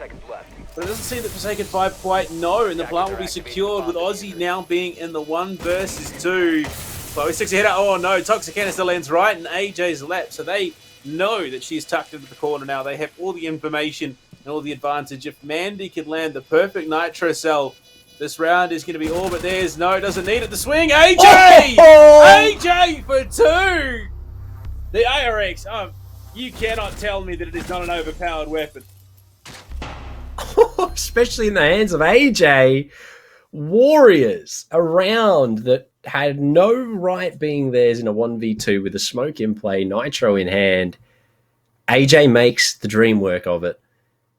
Clutches up for 2 with the plan as well in the post situation. Wow. Adaptability at its finest. Supporting player goes down. It's all right. AJ's got it, gets it done, and the round on the board. 4-1. F5. 4-2 is the only thing on the cards for them here, unfortunately, before they switch over. I mean, maybe attack is just where you want to be, Panda. I mean, attack has been looking really good for both sides tonight. Maybe that's just how it goes. But it's going to be, for the final attempt here for F5, another shot at the bar gaming. They've won it once, lost it once. Can they make it 2-1 in terms of losses and wins, or are Warriors going to end at 5-1 here? What do you think? Located by attackers. I want to believe in the girls. I want to believe in Forsaken Boba. I do. But the Warriors just look so damn good right now. I mean, AJ, you're in a 1 versus 2. You are the known entity in the situation. They knew where AJ was. But even then, she did not let that happen. She did not let it go the way that Forsaken Boba wanted. She fought bitterly and came out on top. I think the Warriors are just a hungrier team. They want it that much more, and they are going to take it. Could definitely be the case here. F5 still in it with a good chance. Obviously, Clubhouse, a map that can really go either way if played right. Some good roams from F5 so far we've seen, and definitely utilization of these roams. But it looks like a rush from Warriors. They're actually making their way in through the double door. Diana will find the first on the time for Pi. Diana make it a double. Soy now downed as well in her position. Diana for her triple, looking the remaining 2 for the ace. We'll spot the head. Chloe, however, will take down Sav, and now it's all up to AJ. Warriors, a good attempt at a rush, but F5, they were just so much more ready for what was brought to the table, and now AJ, well, maybe won the 1v2, but it's a 1v5. The ARX Limited mag pool as well. But he's just prone at the bottom of the stairs outside of main lobby. Daring AJ to push, but no, AJ is going to play it smart, heads over towards billiards. It's a bait. It's all a bait. But we'll sneak on towards vending machines, though. She's just playing. She's just playing my game. Oh, but AJ! Don't give it. It's all a trap. Look at Butt knows. Butt knows exactly what's going on. The girls know. Butt is just having some fun. You love to see it. You really do. It's games back and forth here. AJ, a little bit of yeah. All right, my turn. You love to see it. You really do. Who's going to swing first? I want to see who wins this fight. Oh, come on. It's really back and forth. AJ. There are 5 players alive for a second. There we go. But triumphant. Flawless round to close the half. I'm surprised that there weren't people jumping out of windows left, right, there and was center. 5 defenders alive. Yeah. We would have been Butt saying, no, this is mine. Leave me alone. Yeah. Butt was like, no, you stay put. I'm dealing with this. It's my turn.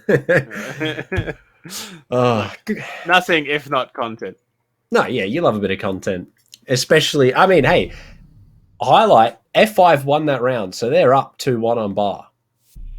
Most successful team, I think I can safely say, for Women's League this season on bar. F5. I'm putting it out there. Look, we'll have to go back through the numbers. We may have to go back through the numbers, but still, I'm sticking to my statement. It's not my job. It's Alex's. He can have sleepless nights looking Yeah. at the numbers. Yeah. We'll just call him Mason.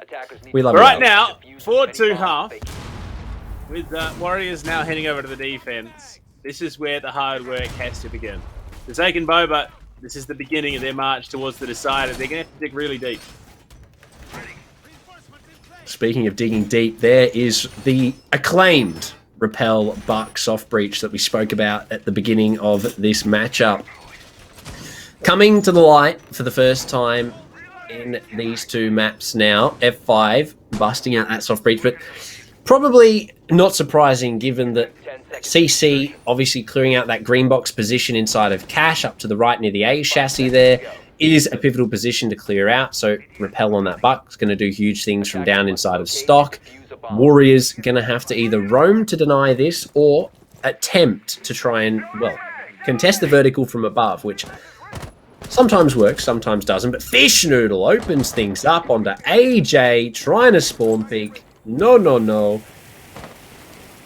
That's the first pick for F5.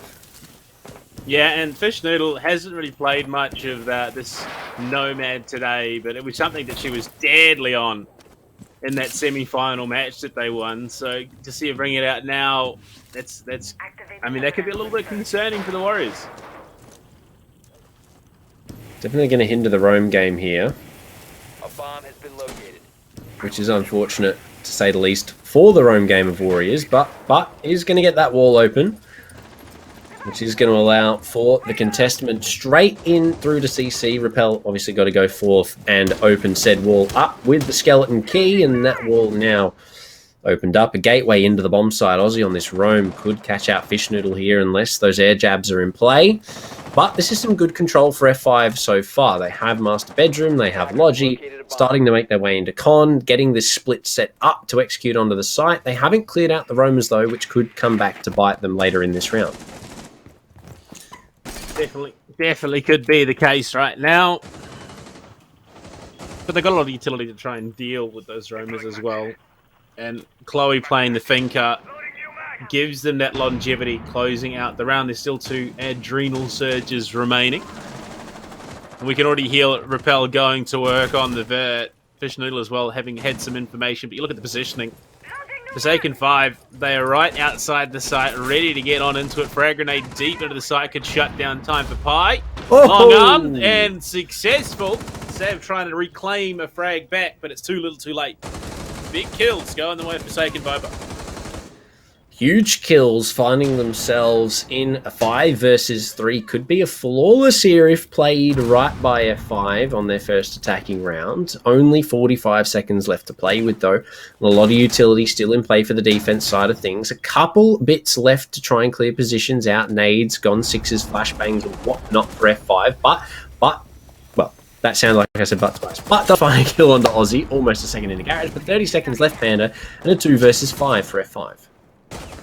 Sav playing behind the Vulcan shield. That's a deadly spot. If they clear that out, she could be in a lot of trouble. Stands up, but is going to be shot for hit trouble instead. Zoe over towards the rafters. Oh no, the air jab does just shoot it out.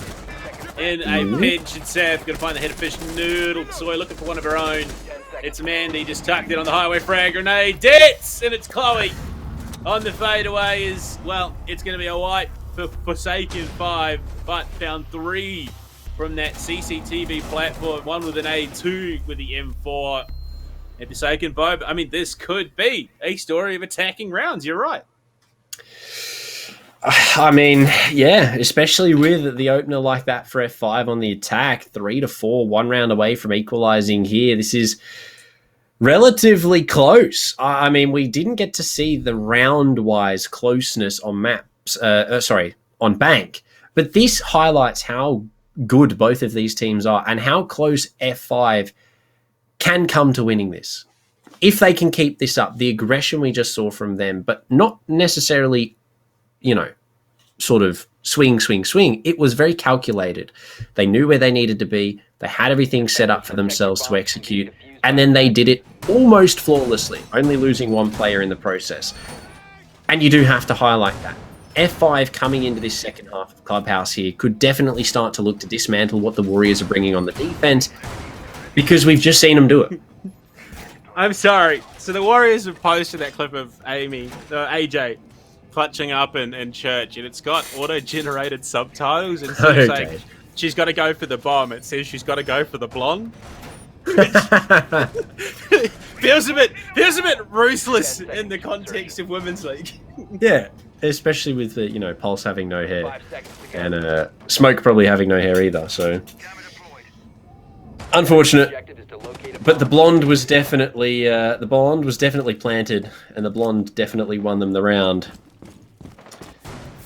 But Warriors, I mean, they should start being a little bit more worried here. Obviously, 1 round until they equalise, and F5, they're looking really, really good, Panda, on this attack. They are looking good indeed. And, I mean, the efficiency... All right, Chloe, calm down. We know you're keen. We know you want some frags. But all that's going to... Honestly, could you imagine if, like, real-life Special Forces soldiers acted the way we do in video games? Like QE? Just like your QE, constant ADSing, tactical crouching. Like, it would just be this non-stop case of whiplash and pulled muscles. Yeah, infinitely reloading as well after shooting 3 bullets because you have 300 magazines around. Just the usual for all types of special forces. But look, I'd love to imagine it, but I feel like, as you said, I'd be relatively injured after pondering on it for too long. But speaking of injured, all the control now for the top floor forfeited for the Warriors. All of it in the hands of F5 now. Similar to the setup we saw from F5, 3 nitros in play downstairs for Warriors. We've got the Cade, the Pulse, and the Mute bringing those explosive nitro cells to the party. So Again, big explosive capabilities here for the Warriors downstairs, playing the vertical angles, but Repel clearing things out with the buck on the top floor, playing some of that skeleton key vertical. Grouping. I'm waiting for the Nitro, please. Walk up main. My. Lucky that isn't Destructible Panda. Very lucky. Oh, honestly, just lucky this isn't Battlefield, lucky this isn't Tarkov. One nade, and the entire team is just completely wiped. One Nitro. I mean, that just C4 in the right place. You would have just, like, honestly, that would have been rough. Maybe not even a C4. Pulse with the UMP to take down the first. Diana to fall. Again, the hard breacher being taken out early on. Nitro could follow here. The pings have been made, waiting for it to come out. Getting on the cardiac sensor. We'll get the spot. Nitro from Soy takes down Repel, and this is a great start for Warriors in a 3 versus 5 with 40 seconds left. Still one Nitro left, and some good control. Recovered their diffuser. How good, though, is the question. I mean, they're primed, ready. They're looking at blast onto the site, but they've got one Nitro cell remaining in the hands of Time for Bite. They're looking to clear out what utility they can, but the ADS is making that incredibly hard. Frag grenade tossed deep through blue. Sav with a punch hole. Going to play things much more defensively. Looking to cut it down, but Fish is clean with the AK. Shuts it down, but with 12 seconds at which to make it all happen. They got it 4. Soy for 1. Time for Pipe for 2. And it's Butt coming in from Dirt. Unfortunately, only finds the one consolation prize. Whereas Shut It Down. No room for the nonsense. I say nonsense. It's not the right term, but no room for the shenanigans of the Forsaken Boba team. Whereas they're having absolutely none of it. Very well done from Warriors in the end there, clutching things up. It was a good attempt from F5. Very good attempt. But the Nitro cells there, the verticality, the cardiac sensor, every bit of utility there coming out and ultimately doing its part. I mean, the information was being relayed. The kills were then gained, offset information, the bomb down, everything ended up going in favour for the Warriors. Unfortunate for F5, who actually did pretty good time-wise to get to where they were. I believe still like a minute and a half, minute and 50 seconds, sort of waiting for them to sort of play with their going into, sort of getting into the verticality side of things with the bark, etc., etc. But we're shut down by Warriors, which is a shame. So F5 now trail by 2, but definitely still not completely impossible for them because we've seen them do big things on the attack, Panda. We really have so far. I mean, this is probably the closest. Well, it is easily the closest it's been all grand finals, but even this season, I think, for the most part, this is the most the Warriors have had to work for a win here. And it comes down to that resilience that Forsaken Boba are wanting to show. They want to prove they deserve to be the grand finals, and they have already done that in spades. But why not go one step further and take the crown for themselves? You'd love to see it. You definitely would. Would be huge to see, but definitely would make Wise happy. But 2 rounds is what separates F5 from the Warriors, and equalising here. Needs to get this breach open, needs to make things happen quickly. The Nomad in play, obviously making quick work of covering that run out. Mute Jammer cleared out already here by Bud as well. Wall to be opened by Diana. And F5 making really good pacing here to getting these breaches opened and starting to see some of those rotates. Oh, are we maybe setting up for a rush here? Red is clear. Repel. That's been called. The charge to come out. Gone 6 from Chloe. It's starting to come out, but no! The team kill. The charge is there. Sav's there for another kill. They're running on in. Being cleaned up by the Warriors. Sav, Soy to finish things off. It's all up to Chloe. Someone's going to team kill her, and Time for Pie is there for the knife. Warriors are going to put us on match point after a very after a very interesting rush attempt. I think we should change Butt's name to Leroy. Oh, you love to see it. Over eager, a little bit too keen to sprint towards her own death in that situation. Slow down. That's all I have to say. Shit. It was such a good attempt as well on paper. Like just like a 5-year-old kid knowing that they're going into the candy store with mum, just sprints into the glass door. Unfortunately for Bud, it was an exothermic charge. Yeah, something a little bit more explosive than a Jolly Rancher, but you love to see it. I believe the word you used before was content panda, so definitely can't argue there. Still, Warriors now 6-3, match point and series point right now for them. F5, 3 rounds is all that separates them from taking us to OT, which could be their savior if they can make it happen. We couldn't see them do 6 in a row on Bank, but 3 is definitely on the cards for them here, provided Butt doesn't run into any more exothermic charges. So, you know, there's no thermite in play this round, so hopefully this is going to be a little bit safer for it. I mean, it's wild. You top fragging for the team. You're 11-6, and then you're just like, this is my round! I'm going in. And then just full face tanks the explosive force of an exothermic. Oh boy, we almost saw Butt get team killed there for a second as well. Oh dear, what is this game? At least we know they're having fun. Definitely fun. Good amount of fun. Can't really argue here. 3 of the F5 players making their way towards the gym side, master side of things, setting up to get this wall opened up, but making short work of the reinforcement with the Maverick torch in hand, trying to get this wall opened up to give themselves that cross coverage that we've seen them play so many times. The Nitro actually being destroyed there, possibly by Repel or the torch. I'm not too sure. Either way, Aussie now unfortunately not going to be able to utilize that utility anymore. The wall now opened up with only 2 minutes remaining. Still a lot of time for F5 to work with, and now Diana also finding AJ makes things relatively easier here for them. Yeah, I mean, AJ is probably one of the biggest threats on this Warriors team, so to remove her from the equation is always going to be huge. Fish Noodle taking a bit of damage from CCTV. That's a common position. And I'm honestly so keen to see Osa played on Clubhouse more, because you can cut down that angle, and if there are no impacts or nitro cells, basically you cannot contest from that angle, which is kind of huge. Yeah, I am quite surprised that we haven't seen Osa. Well, it's not allowed in the playoffs because. Oh, true, isn't it? Yeah, it's allowed in everything else, but not the playoffs. No, because we started the playoffs. Yes, we did. Just before she came in, I think. Yeah, I take it back. Or just after, enough that it was close enough that you. Yes. You wouldn't want to. Yeah. There you go. Remain banned. So there you are. But Chloe, speaking of banned, sending time for bye onto the cams. Only a minute left here in a 3 versus 5. F5 could be on for the 4th.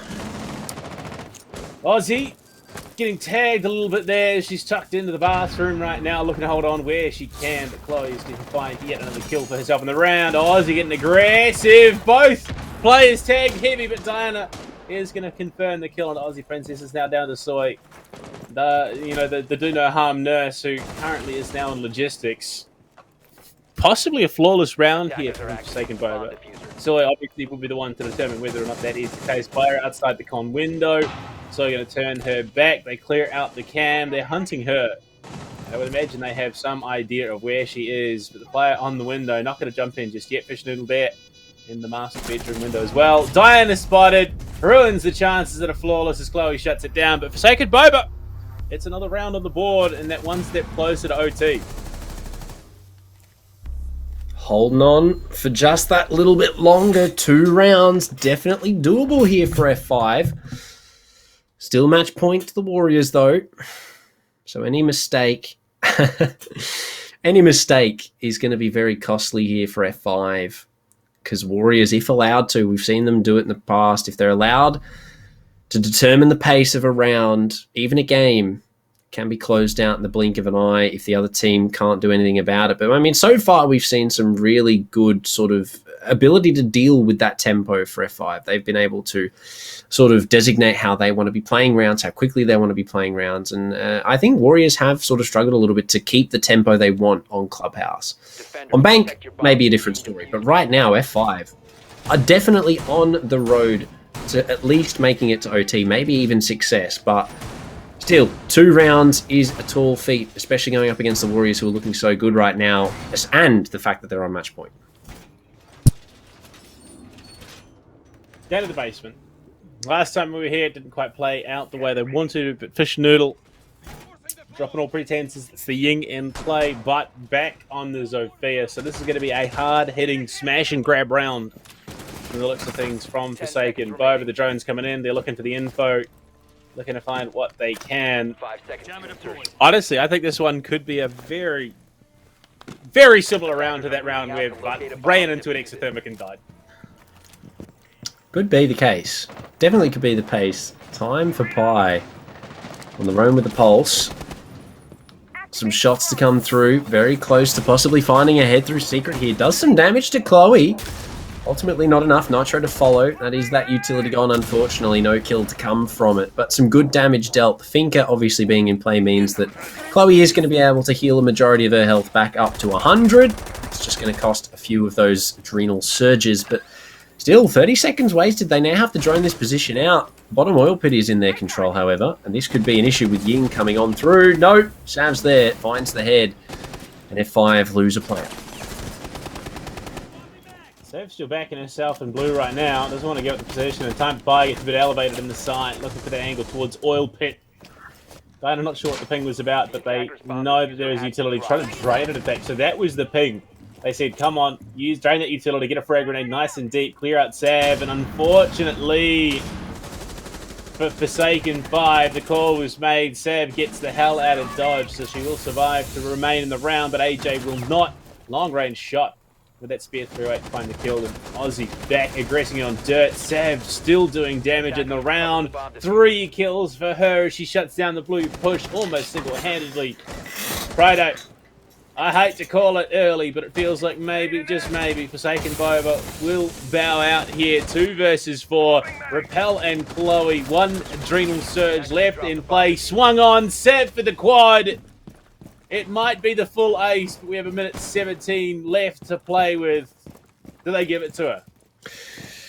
I'd love to see them give it to Sav. Already going 13 and 7. Definitely 14 would look great with the 2.0 KD overall. But Repel is going to be the one to try and fight for it. Sav shut down for the ace. 1 versus 3. Soy there to clean things up. Ladies and gentlemen, Warriors are your Women's League Season 6 champions. F5, unfortunately, couldn't find those 2 rounds. And they're going to walk away with a 7-4 on Clubhouse to close out the second match.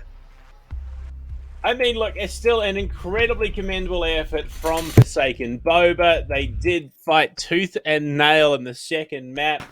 I mean, look at both. 11 and 8, the second highest frags over the server.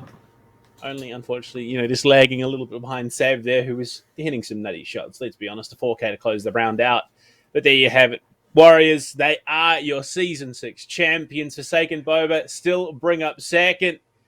And it was a hard-fought season. Warriors remain undefeated. For the first time, a team that wins the season remains undefeated the entire way, not dropping a single map on their journey here.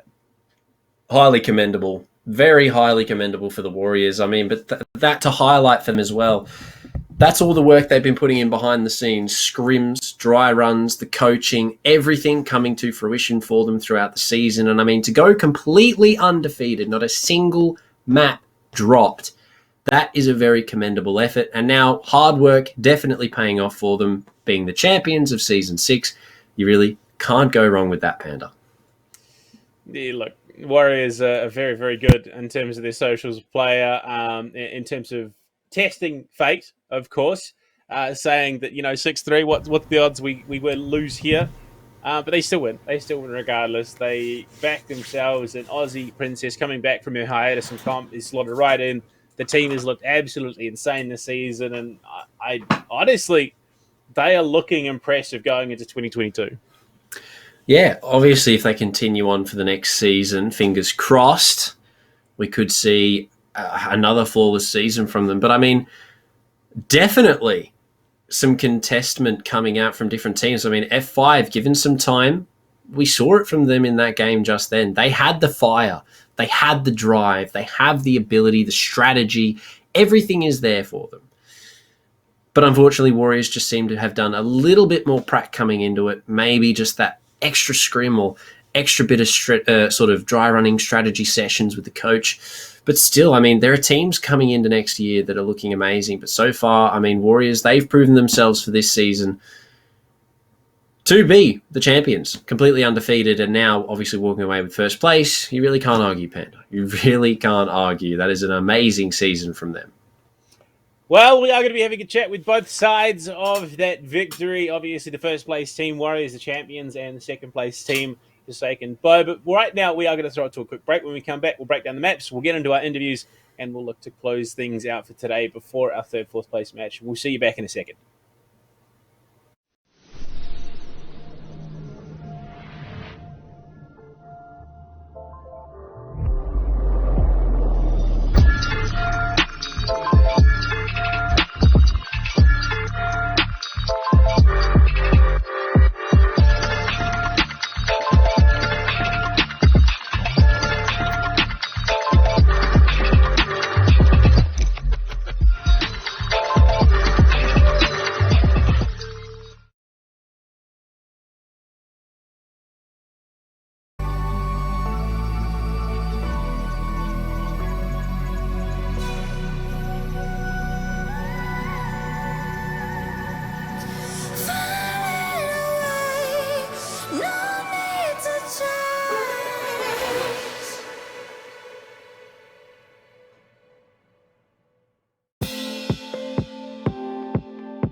Keep me closer.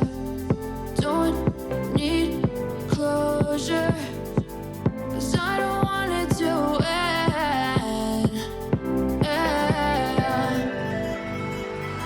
Meet me in the back of the room, back of the party. Meet me in the back of the room, back of the party. Keep me closer. Don't need closure.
for better days, but I'm not giving up hope just yet.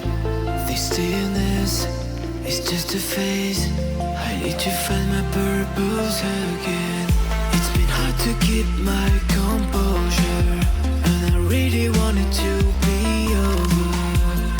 Innocence and summer rays, we come back swinging. When it all comes crashing down on us, stand your ground.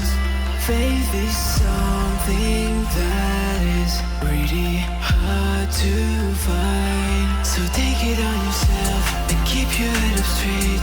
Brighter days will come, so you better be prepared. When it all comes crashing down on us, crashing down.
Welcome back. Of course, we're ready to go. We're going to jump into that map breakdown nice and quickly before we get into our interviews, of course.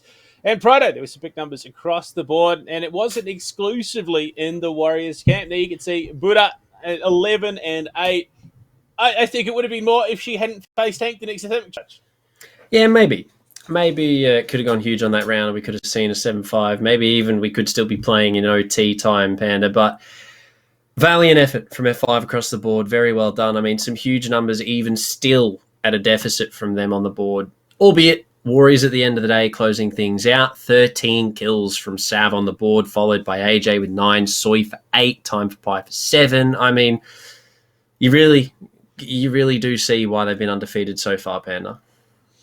Yeah, I mean, look, it's rough that we don't get to see it go to a third. I think a third map would have been just as Third would have been entertaining awesome, between these two teams, but I mean, there's a reason these two teams are on top. They've been absolutely stunning all season. They've been going from strength to strength, and the Warriors, I mean, unfortunately, it was just that step ahead of where Forsaken Boba right now, but I'm sure in the future it is going to be very, very close. And speaking of Forsaken Boba, we are going to be joined for a chat with a couple of the players coming in now. Proto, it's unfortunate. It's not quite the result you were hoping for, but look, you girls put on a hell of a show in the grand finals. Thank you. Thank you. Yeah, it was fun. Now, kicking things off straight away, first map on the board, Bank. Unfortunately, a 7-0, but on attack, so many of the rounds that we got off, so close. Now, was the reason that they weren't coming to fruition maybe just because you think Warriors maybe counter-strated a little bit, or what was going on behind the scenes there on Bank? Do you want to answer this one? Yeah, I just think our executes just weren't together. We weren't playing together, and I think we could have done better in that department. I'd agree with that. I think the method was good, like taking it step by step, going through the map. We're pretty meticulous, aside from misturning the Oryx in the corner of an open area. But aside from that, I think it came down to the executes. We sort of got a bit fluffy at the end. Lack of redundancy on the diffuser was always like in on itself, that kind of thing. So just small mistakes under the pressure, I think. Yeah, believe it or not, the Oryx wasn't the only one lying under a desk at some point during that round. Aussie Princess was often tellers as well. Yeah. But look, second map, things start to come together a little bit more. You bring it that much closer. But obviously, Butt was having a lot of fun messing with AJ at certain points in that map, and then the rush call, the rush play onto CCTV. Run us through how that all happened. Kicked off by Butt getting a bit too close. Oh man, where were the comms? How did that even happened. I'm not sure, but it was a good laugh, actually. Yeah. Yeah, we had a good time. Pretty much came down to, oh, guys, the holding lounge. The site's free. Let's go. It didn't quite work out in the way we wanted to, but it was fun. It was exciting. Look, I mean, a 7-4. You guys really did push it. We thought for a moment that it was going to go overtime, and we were sure that we were going to go see Chalet. But I mean, coming to the end of season 6 and the run that you guys have had, you've only lost to the Warriors both times, and that is a pretty significant feat. How does it feel seeing that success come through, even if it is not the championship itself, but to see yourselves crowned top 2? I mean, it's an honor going against those girls. They're all fantastic players. They're a great team, and yeah, we're just really happy to have made it up to here. Yeah. Yeah, I think we've done pretty well. We went into the grand final. We didn't really expect to do that well, to be honest. I think everyone's a little bit out of practice, and we knew like those guys are gunners. They're really great, and yeah, all respect to them. They're really great. Is there any work going into the off season for Second Boba this time around, or is there anything we should be expecting maybe coming into the next season? Plans uncertain as of now. Yeah, depends on everyone's work plans and yeah, pretty much what the next year looks like. Look, with a performance like that, we know it's going to be shining for you girls. We know you're going to come back with a vengeance. And honestly, if I'm the Warriors, I'm probably a little bit scared. This is where that redemption arc starts to begin. And Forsaken Boba come back and win the whole thing, season 7. But look, it was a big show from you girls. We're so glad that you got to play out the season. We got to have you here in that grand final spot. Before we let you head off, is there anyone you'd like to shout out? You go for it, Danny. Thank you to the entire cast of XP Esports. Thank you, Blue Panda. Thank you, Proto. Thank you, everybody behind the scenes. You guys are doing a fantastic job. Yeah, I guess for me, just yeah, thanks to the team. This is probably like the coolest roster that I've been on for sure. Like really enabling girls. I think if we don't stay together as a team next season, other teams should definitely think about these guys. They're pretty insane.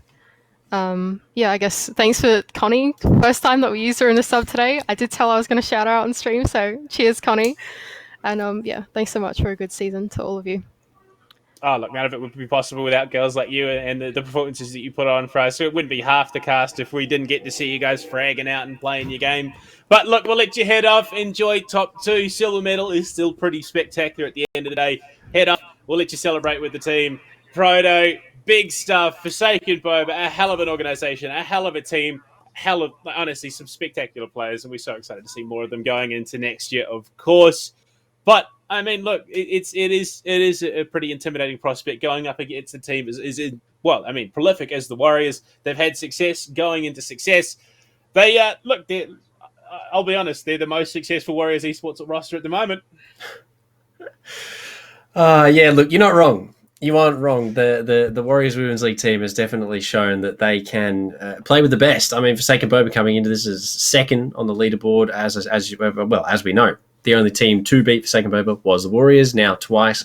But, I mean, it was always going to be a Clash of the Titans style match. And, I mean, the fact that F5 have made it this far, put that work in, and it has shown. It really has shown. I mean, it has been an amazing season for them, Panda. It's been amazing to watch. It really has. Yeah. It's so good. You know, we saw, in the Oceanic Challenge League, Warriors stepped in, picking up what was prolific esports. I don't know if they're still an org. They got picked up. They got picked up by the Warriors. They didn't quite had the run they'd wanted to. Forsaken 5 coming in this year, picking up their roster as well. They managed to crack top 4, which is pretty huge at the end of the day, or top 5 actually. There's a lot of numbers. Casters should not do numbers on stream. No. We've figured that one out already. But yeah, top 5, they had a pretty awesome run. They pick up a women's league team each, and both of them finish in top 2. That's pretty huge. So it's good seeing these orgs step into the women's league, pick up rosters, have the faith, and then have it backed up by their performances. And honestly, it just adds to the investment of this scene. It really does, and the scene is bustling. I mean, we're already in season 6, Panda. And it just keeps getting better. The level of play we're seeing from the teams, the coaching coming in, strategy employed, and just the raw mechanical ability of all the girls playing it's improving with each season that they keep coming back. And it is really, really good to see. I mean, it's amazing to watch, amazing to cast. I mean, the final's just gone.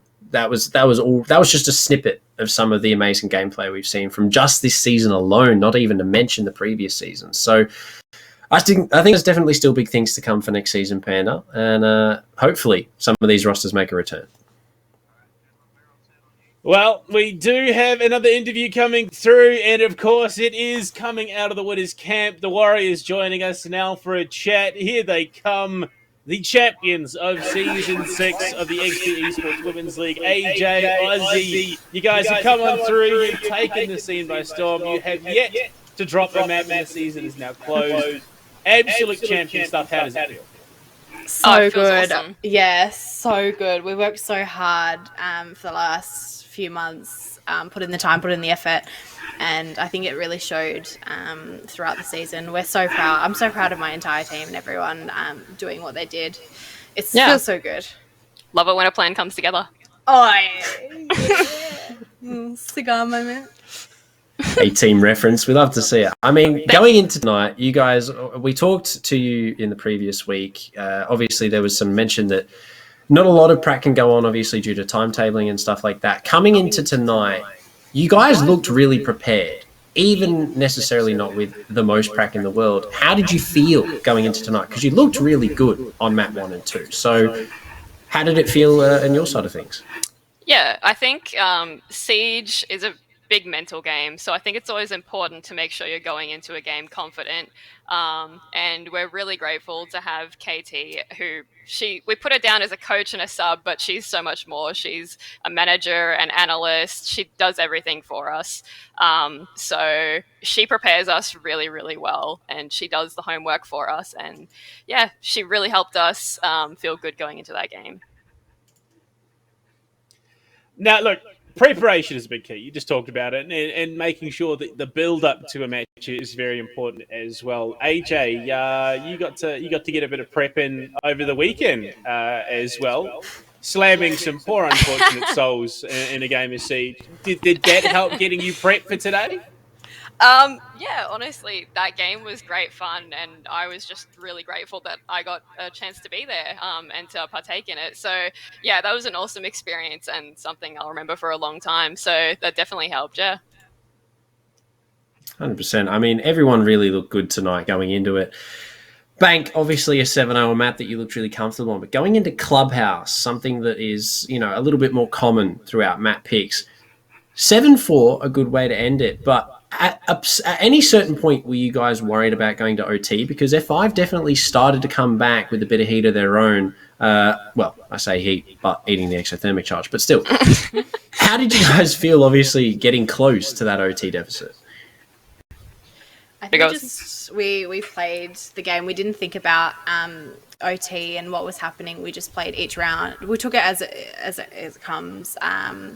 And we just played our round. We played our game, and I think my team's very strong that way. Mental was amazing today. The vibes were so good, so funny. I think we showed up. We all showed up, and we weren't really too concerned with OT. We weren't thinking that far ahead, to be honest. We just closed our round out. Especially when you got Sab on Jaeger slamming the end there. That was sick. Yeah. Now, look, there is one particular moment that I do want to, get your guys' thoughts on. The most epic 1v1 that we had the entire best of 2 series. AJ Tiger and Buddha playing around main double, and this battle of wits to see who would take it out. What was going through your head there, AJ? Honestly, I was just having a good time. When she started dipping back and forth, I just wanted to watch. I just wanted to see how long she'd go for. But then I was scared someone else was going to swing me. So, I don't know. I thought maybe, we'll just see how many shots we can put in. Maybe one of us can get a one-tap. But yeah, she slammed me in the end, which is fair enough, to be honest. It was really good fun. It was very entertaining on our end. I can tell you that much. But, look, my ladies... favorite part. Yeah, look, it was right up there with Buddha eating an exothermic charge because he was so keen to get into this site. But that was great. Look, ladies, you guys played an absolutely stunning season. Aussie, it's so good to have you back in the comp environment with the Warriors. You guys absolutely knocked it out of the park, and going into next year, I'm sure you're going on to bigger and better things in the Women's League. But before we let you head off, is there anyone you'd like to shout out? AJ? Yeah, definitely. There's a bit of a list, actually. Obviously, we'd like to thank the Warriors for supporting us, to XP Esports, all the production team, admins, casters, Alex, everybody else involved on that side. We know the games wouldn't happen without you, so we're very grateful to you guys and everybody that supported all of us and Women's League in general. We love the league, and yeah, we're very grateful to have a league that represents us that we can partake in. So yeah, that's about it. Yeah, she said it. She said it all. I think I would like to also thank all the people that watch the games every week and all our friends and supporters who sit and watch and support us. It really just means the world. Everyone supporting us. It's really nice to see. Well, I mean, look, when you put on a game as good as you guys did today, it makes our jobs easier. It makes it that much more enjoyable to watch. But look, champions of Season 6, we'll let you head up and celebrate with the team. I'm sure KT has got a bit of a breakdown, an hour or two voice watching to make sure you guys are ready. She's going to tell us every mistake we made. We're going to go get drunk now. So look, we don't blame you. Go off. Enjoy your victory. It was well earned. And we look forward to seeing you coming into the next season. Thanks very much. That does obviously bring us to a close. Our main matches for this season, the champions, Season 6, are the Warriors Esports. Second Boba take out second. We've still got our third place match to decide who takes out third and fourth. Of course, that one coming in on Friday. Overt versus Grumpy Grape, so make sure you're there ready for that one. But Proto, I mean, what a hell of a season, rounded out by a Warriors victory. It has been monumental, Panda. And I mean, to sit here and see it all unfold, whether or not on the desk or watching from the sidelines, it has been amazing to watch all of the teams play throughout the season, especially Warriors. I mean, undefeated. It is definitely a feat for any team to pull off in any league. And I mean, that is an amazing job done by them this season. Well, that does bring us to an end to our broadcast, rather. Thank you to our sponsors, Ubisoft, CQ Racing, Computer Alliance, Intel, ROG, and Cooler Master Proto. Thank you again for joining me on the broadcast. Shout out to the production team behind the scenes, Alex, Nuttery. Until Friday, when we crown our third place team, we'll see you next time, ladies and gentlemen. Bye-bye. Powered by AMD 3rd Gen Ryzen processors, the ROG Strix B550F gaming Wi-Fi provides first-class gaming features and style. The B550F Wi-Fi features a robust 12+2 DR-MOS-teamed Power Stage VRM design with high-quality alloy chokes and durable capacitors to provide reliable power for the latest high-core count AMD CPUs. Fanless VRM and chipset heatsinks with our StatCool 3+ design keep your system running reliably under heavy load by enhancing passive cooling capacity for critical onboard components. For the best gaming connectivity, you get Wi-Fi 6, Bluetooth 5.1, and 2.5 gigabit LAN with Asus LAN Guard. You also get dual M.2 NVMe SSD slots, one with PCIe 4.0x4 connectivity, plus a USB 3.2 Gen 2 Type-C port and Thunderbolt 3 header. Our pre-mounted I/O shield makes installation a breeze, and with USB BIOS flashback technology, your system's firmware can be updated for next-gen CPUs using nothing more than a PSU and a USB flash drive. A pristine Supreme FX S1220A codec with DTS Sound Unbound and Sonic Studio 3 draws you deeper into the action. Communicate clearly with Asus AI noise-canceling mic technology. Asus exclusive Aura Sync RGB lighting, including 2 RGB headers plus 1 Gen 2 addressable RGB header, let you make your PC's lighting uniquely yours. ROG Strix motherboards undergo an extensive certification program to ensure the very best compatibility with the widest range of components and devices. For a smooth build process, refer to our list of guaranteed compatible components. Ascend to next gen with the ROG Strix B550F gaming Wi-Fi.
vision is clouded. It feels like we've been aging faster. I feel so secluded. I really wish that things got better. It's been hard to keep my composure, and I really want it to be over.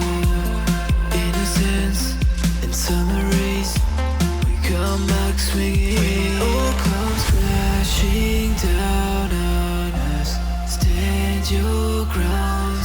Faith is something that is really hard to find. So take it on yourself and keep your head up straight.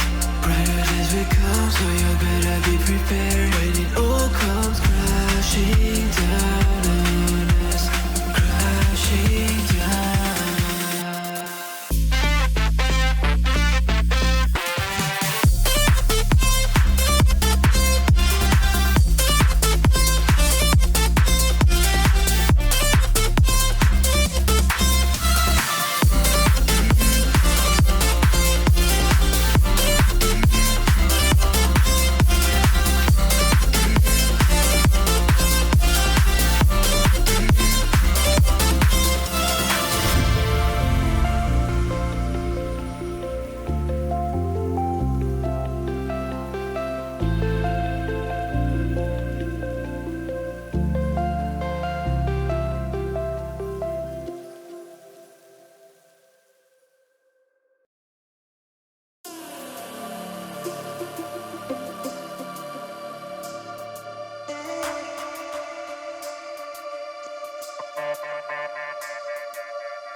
Rushing